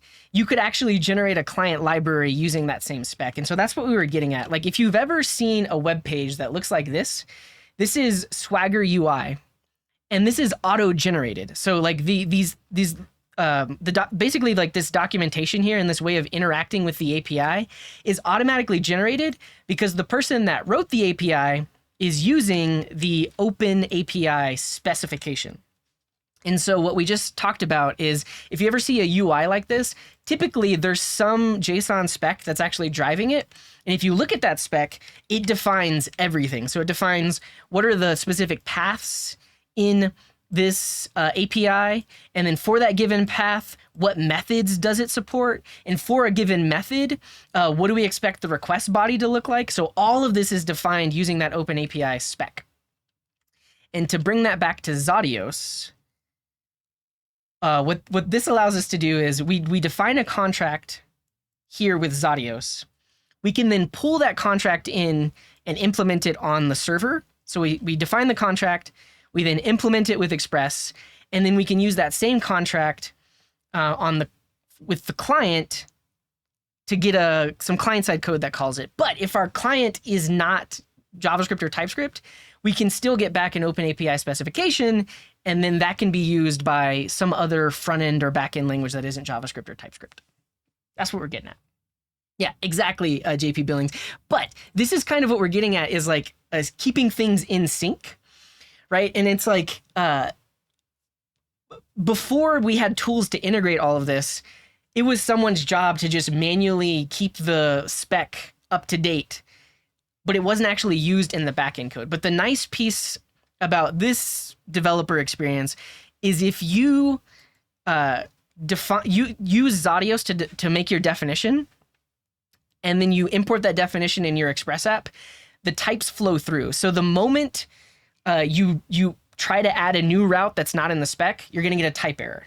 Or the moment you add a new route in the spec and you haven't implemented on your backend, you also get a type error there. So that's really like the missing piece, is to make sure that your spec stays up to date with your backend, and then following that, the client also stays up to date and has the latest spec and all of the latest methods that have been added and everything. So, I mean, and that's why it's not an easy answer to say, should I build my API with Express or should I use like TRPC or whatever else? Because you ideally want some kind of integration that maintains the source of truth, right? Because you don't want to just have a spec that's been defined separately that then everyone has to go and implement, but there's no like dev things to check that. You want it to be some kind of like integrated process. So I guess before I get too far, I also want to mention TS REST, because I think they do a very similar thing to Zadios. Yeah. So you have your contract, you define your contract, and then you implement your contract using an Express router. I'm curious if they have anything about Open API. Yeah, TS REST Open API. Yeah. So honestly, it works in the same way. If you look on the TS REST GitHub repo, there's an issue that was opened by the creator of Zadios, that talks about like why they both exist and why they had different ideas about what they were doing. So you could probably look at that. Yeah, this one. Hello there. I have the same idea, and I made this thing called Zadios. So they're similar. I did a little bit of research, and it kind of seemed like if I had to choose, I would choose Zadios, but I don't remember why. Because at this point, there actually seems like there's a lot more plugins for TS REST. Like they have like React Query and Vue Query. That's another aspect of this, is if you want to use React Query or TanStack Query. I don't know if TanStack Query has a way of just adding an open API spec and then just working. I don't know, but let's get to the question that TypeScript Tea Time had, because this is an important one. So how do I use the open API spec to get the types on the front end now?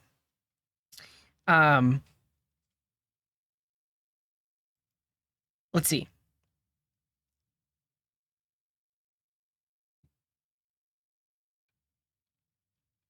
Really, I mean, I think there are other tools for that. So like, there's actually an OpenAPI TypeScript generator. Like, there is tooling that will take your OpenAPI spec and generate TypeScript types based on that spec. And so that has nothing to do with Zodios. That's purely is just TypeScript and OpenAPI that let you do that. Yeah, so there's this project, OpenAPI TypeScript, generates TypeScript types from static OpenAPI schemas. So you pass it an OpenAPI schema, and it will give you back all of the types, all of the, like the response types, the error types, the param types, those different kinds of things. It should be possible, I think, with Zodios to create a contract based on an OpenAPI spec, and then take that contract and generate not generate, but just create an instance of a client with it. Because when you're creating a client instance, it's not generated code. It's like runtime code. So you would pass the contract in here, and then you instantly get your types here. So my guess is there's probably a way of taking an OpenAPI spec, generating the Zodios contract, and then just using it as a Zodios client. If you don't want to use a tool like this, which like generates the types, there's probably also an OpenAPI TypeScript Axios generator. Like, not only does it generate the TypeScript types, but it also generates very similar to how Zodios has a client that integrates all of those types. Apparently this tool does it. I don't know. I haven't used this one before. Let's look at it. 17,000 stars. But I mean, I feel like I'm jumping all over the place, but this is the other aspect of this. If you use OpenAPI, this suite of tools has generators for a bunch of different frameworks and clients. So like, it's not just JavaScript and TypeScript. If you were to build your backend and you have an OpenAPI spec, you can have client libraries for all of these different languages and frameworks. So that's like one of the benefits of using something like OpenAPI. The other aspect of this is it's actually possible to generate OpenAPI spec from TRPC. I just don't know what the support is like. Yeah, TRPC OpenAPI. So I think it's a separate library. Yeah, so it's not integrated into the core library, it's a separate library.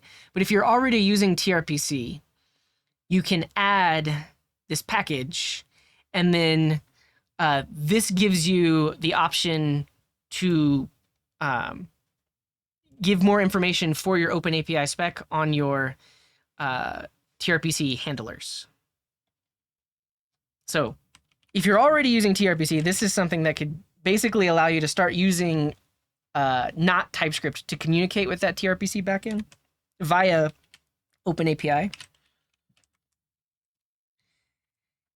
So yeah. Yeah, and so we kind of talked about this earlier. So JP Billings is mentioning a fun fact is that it imports into Postman, which makes it easy to test the API. Yeah, so tools like Postman, Insomnia, Hopscotch, they all support OpenAPI, and so you can pass it a schema, OpenAPI spec, and it will just generate all the collections for you, so you can start pinging and testing the API.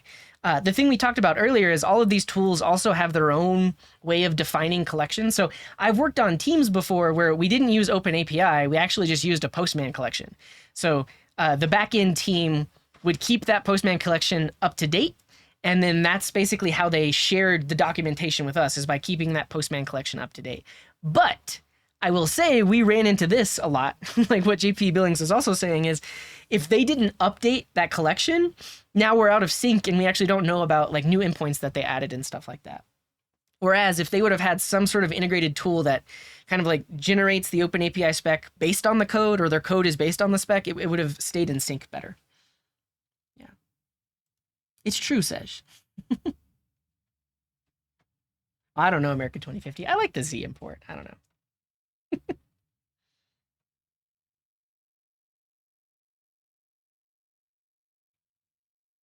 News, Audios.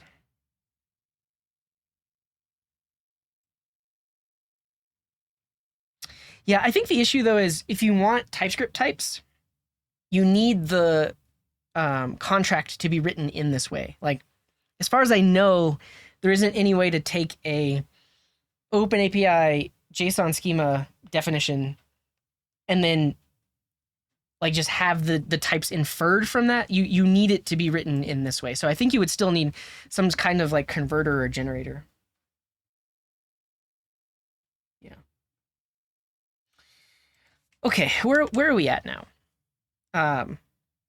Yeah, so tools like Zadios, TS-REST, and then also that extra package for TRPC. I think I should probably link that in this. These essentially get you to OpenAPI, so that way they can be used in a lot of different ways.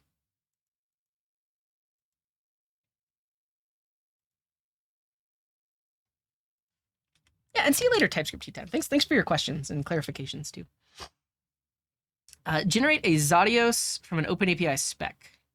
Yeah, so basically, this would take an OpenAPI spec, generate the contract, and then you can use it from there. I want to do a full video on this with like examples of all of these things too, because right now I'm just talking, just a bunch of words, but I want to have the specific examples I can show for all this stuff too, because really the only examples I showed today were if you're trying to use TypeScript with a separate client and server, and like you implement that server with Express, it's a very cumbersome process to make sure that your types stay in sync. Whereas if we had used something like Zadios or TRPC, the way the types are shared would be a more seamless than if you're doing it manually. So when is it better to use Swagger? I mean, I would say you use Swagger if you have an OpenAPI specification, because this basically gives you an auto-generated UI that can be used to test your API. But that auto-generated API UI only knows as much about your API as the spec that you've defined. So if you're missing anything in the spec, then your UI is going to be out of sync, or it won't have all the stuff you need to test it.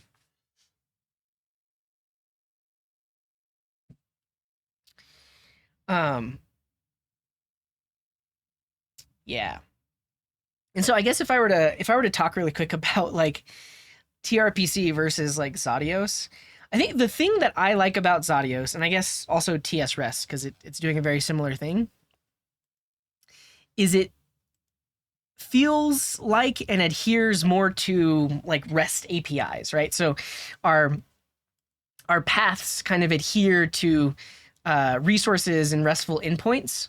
I mean, obviously you don't have to. You can name these paths whatever you want, but I've been building APIs long enough, and in all of the APIs that I've built, I try to adhere to like a similar naming and convention. Whereas I've seen a lot of TRPC apps that it's kind of just the Wild West. Like you name your handlers whatever you want, right? You camel case them, you don't camel case them, you just name them whatever you want.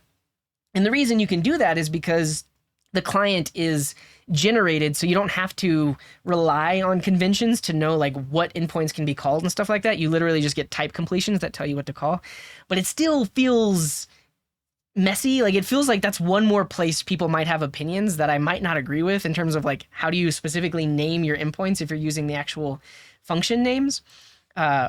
Whereas with Zadios, you're closer to defining like a RESTful API, so it seems like you would try to adhere to like RESTful naming standards and stuff like that. I don't know. Okay. In all of the examples we showed, so in TRPC, Zadios, and TS-REST, they're all using this library called Zod. And that gives us schema validation. So we can define the schemas and the types for our input data, our output data, for our error data, for our params, our query params, all that stuff. These other libraries can do similar things. But ultimately, OpenAPI works on JSON schema. So JSON schema is a standard for defining schemas using JSON. And you probably have seen this format before.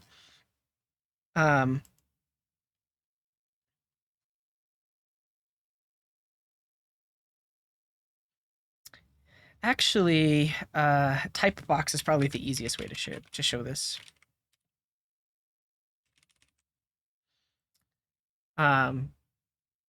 If you've seen an object that has a type property of object, says what the required properties are, has a properties field that describes all the properties, this is JSON schema. And I guess if we look back at the pet store example, yeah, this example here, and if we look inside of here, we will see JSON schema that describes the type. So one of the types here would be a pet. So like a pet potentially has like a name and an owner. We're going to see that type defined inside of here. Yeah, so we can see schemas / pet. So if we find the schemas in here, we'll see the actual type as it is defined for a pet. Yeah, right here. So a pet has 2 required properties, name and photo URLs. A pet is an object. A pet has all of these properties. It has ID, name, category, photo URLs, tags, and status. And then for each of these properties, there are information we can use to validate it. So an ID is an integer in this type, and here's an example. And then the examples can be used in like the Swagger UI to show an example or to generate example or mock data. And then a name is a string. Here's an example of that. A category is of a nested type. So if we look at the category type here, we can see that category is an object that has all these properties. So this is JSON schema, and it's used by OpenAPI and used in a lot of other places too. So there are converters for like Zod to JSON schema, and I believe that's probably what's happening behind the scenes with Zodios.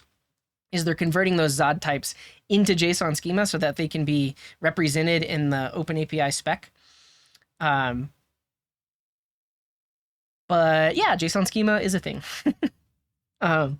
Saint Lolek says, quick question. Did you mark where you started talking about APIs? I didn't, but I feel like I'm all over the place. I don't know if, I think that's the other issue of wanting to cut this into a YouTube video is I'm very scatterbrained and we keep talking about different things and jumping around.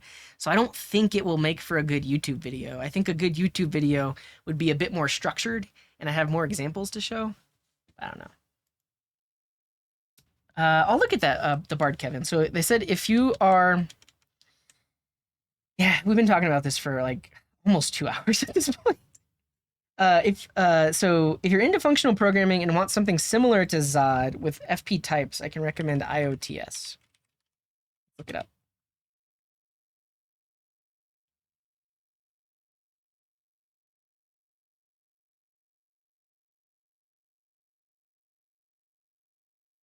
Yeah.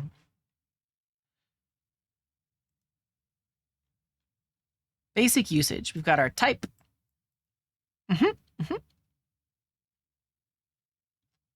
Cool. Yeah. What's interesting is it has 1 million weekly downloads, so it's somewhat popular, and 1,500 dependents. Fascinating. So it's pretty popular. All right. Is there anything else I want to say before we go? Functional programming is for people who don't want to learn real programming.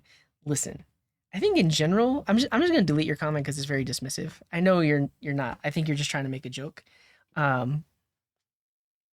Honestly, as someone who doesn't do a lot of functional programming is hard. Like it's, I mean, I know it was a joke, but it could also, because it's text, people might not interpret it as a joke. Like honestly, I would say that if like functional programmers like think of themselves as real programmers, because it's honestly a lot harder to think in that way. It's a totally different way to think about programming in general. Yeah, I'm hurt. Okay. Yeah, I think the one thing I didn't get to talk about is like MVC. So we have Zodios, which is like a step higher than Express in that we can define our contract and then implement it. And then we have really good type safety and then also a spec that can be used by different types of clients. The other thing to think about is how we structure our code. Because like if you just look at some of the basic Zodios examples, like if we look at actually implementing a contract here, at the end of the day, it's still just Express. Like it's still just a little request handler right here that responds to that specific endpoint. And in larger code bases, and especially like in enterprise, they typically like to do things in a more like modular way and with more opinions about where things go, with things like models and views and controllers and stuff like that. And so this gets you one step of the way, but at this point, once you get to the request handler, you're kind of like on your own in terms of like how you structure that and where you split up the code and everything else. Whereas some of these other frameworks like Nest and Loopback and Adonis and Feathers, they have more opinions about where you put database code. So like your there's specific terms we can use for this. Help me out. Our I don't know, I'm just going to wait until someone in the chat says it. But what do we call specific code that talks to the database if we separate it out?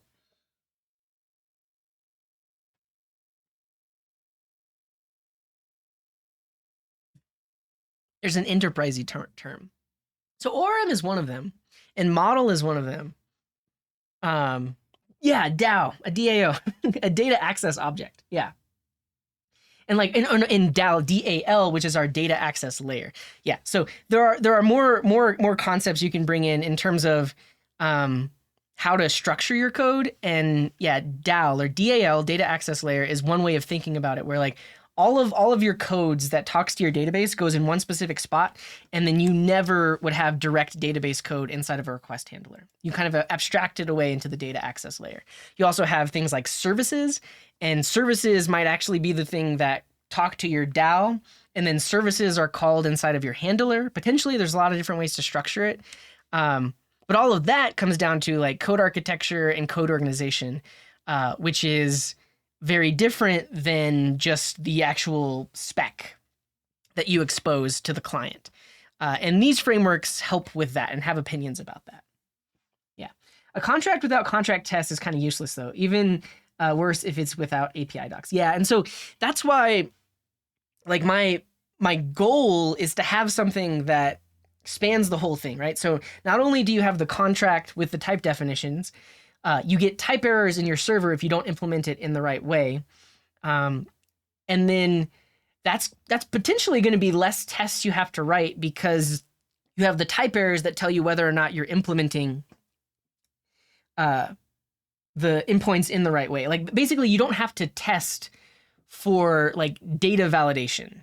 You get all of that for free. And then the tests that you're writing are not, is it adhering to the contract? You're writing tests that really test the application logic and like are more domain specific than like just testing the contract itself.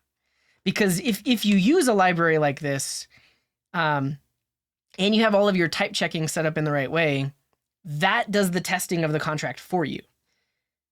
You get what I'm saying? Am I saying that in the right way? I don't know. Cool. So there's that, and then yeah. So I've heard you mention molecular before. Never used it though. Progressive microservices framework for Node.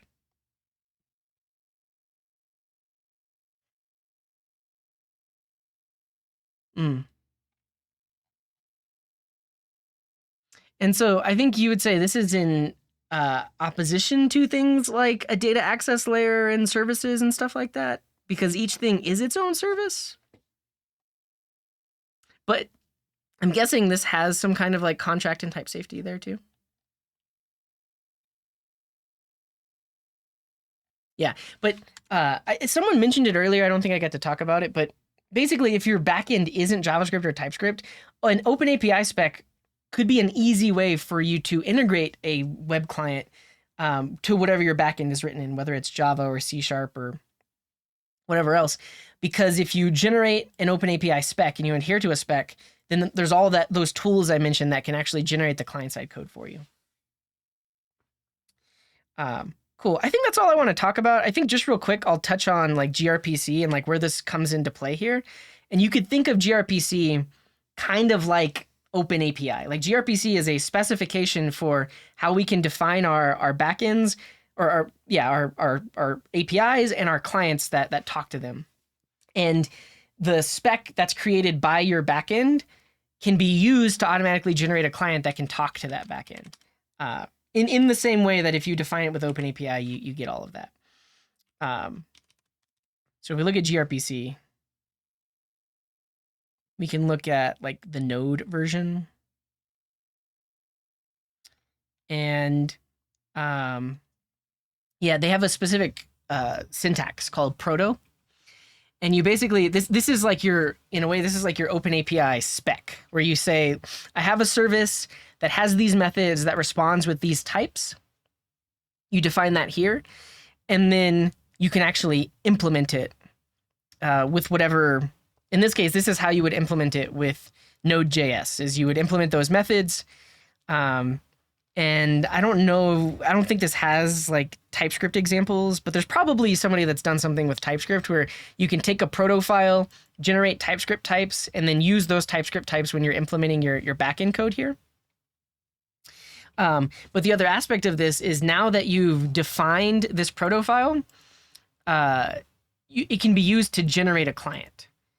So there actually are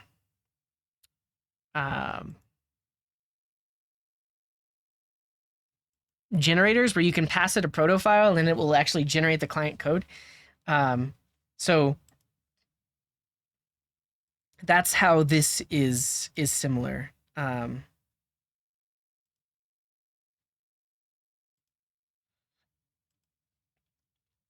Basically, this proto file is almost synonymous with our OpenAPI spec. But the thing is, the OpenAPI spec uses JSON schema, and then they have their own JSON schema that defines what a spec should even look like. Whereas the proto file in gRPC is like its own specification and protocol and everything else. And then also the way that the data is transferred is different. Like OpenAPI typically is going to be used to define a REST API. And so everything's over HTTP. gRPC, I think, has their own protocol as well.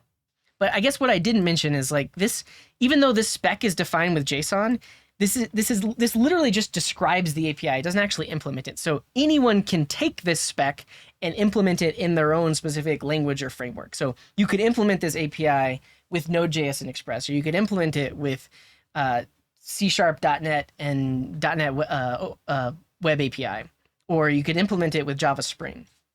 So basically, this spec is generic. It just describes how an API should work. The actual implementation can be done with anything. All right, I think that's all I want to talk about. Thanks for all your questions. Yeah, protobuf is their like how they. I think that's another thing they use to optimize like data being transferred to, because it can compress it and such. But that's stuff that I don't really know as much about.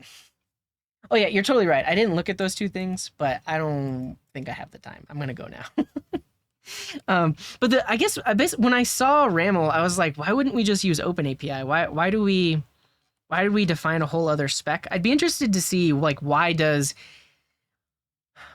better or what do you get with API Blueprint or RAML that you don't get with OpenAPI? Cool.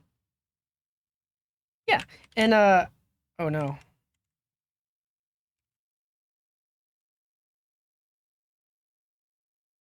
For now, I'm gonna put all my notes in a gist and share that.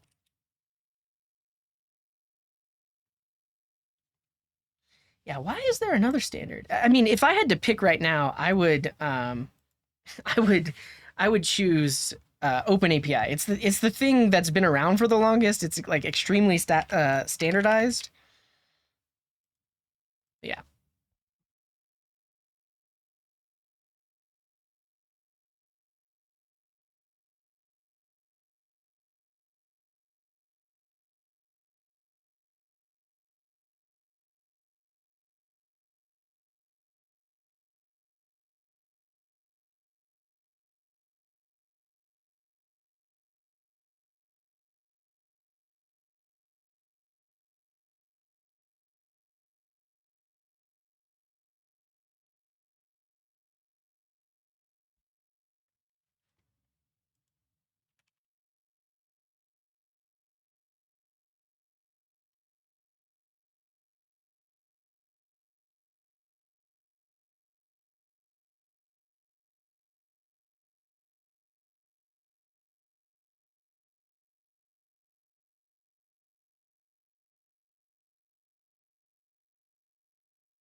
Yeah, see you later, Eddie. Thank you for hanging out.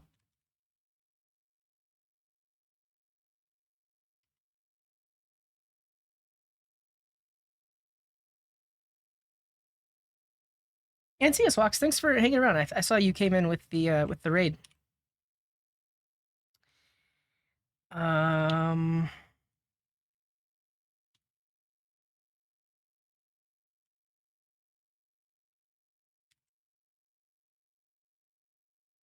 Here we go. I did it. So all the stuff we talked about today is in this just if you want to refer to those notes, and then also check the VOD.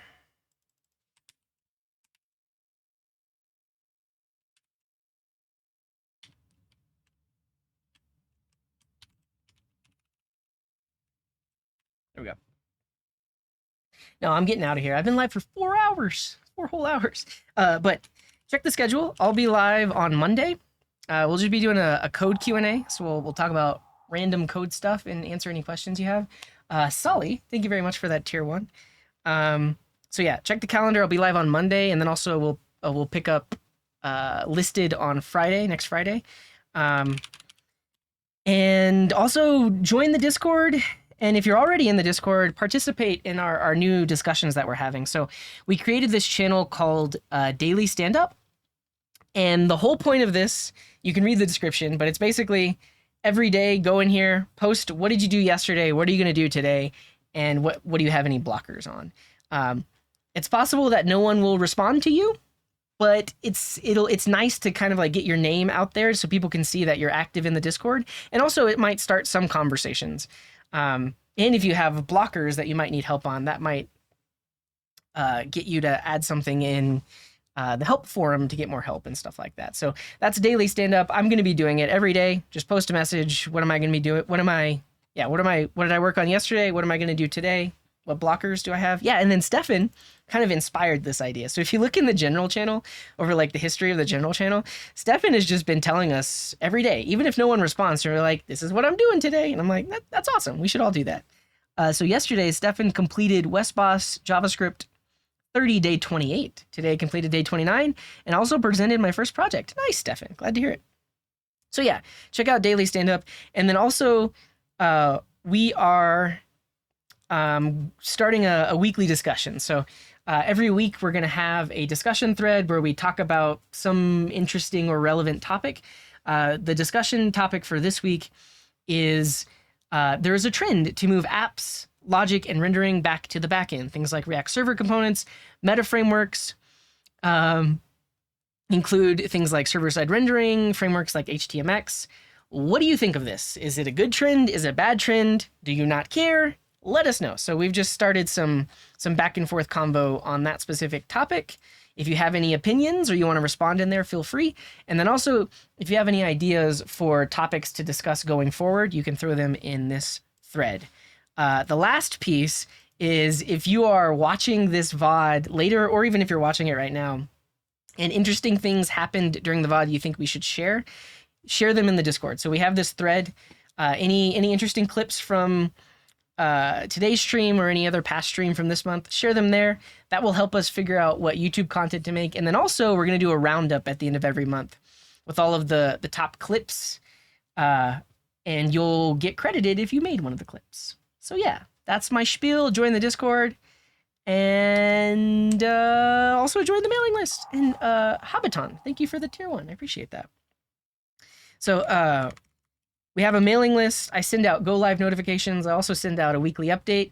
And I'm going to start doing a weekly challenge as well. So I haven't sent it yet, but we have this weekly challenge channel where I'm going to post one coding problem or front end challenge or CSS challenge every week. You can post your solutions here and talk about the challenge as well. But I'm going to be sending that out in email. So check that out. Follow me on YouTube. Follow me on Twitter. Let's go on a raid. I appreciate you all. There are a lot of, also so much support today. Yeah, we got 80 subscribers today. That is insane.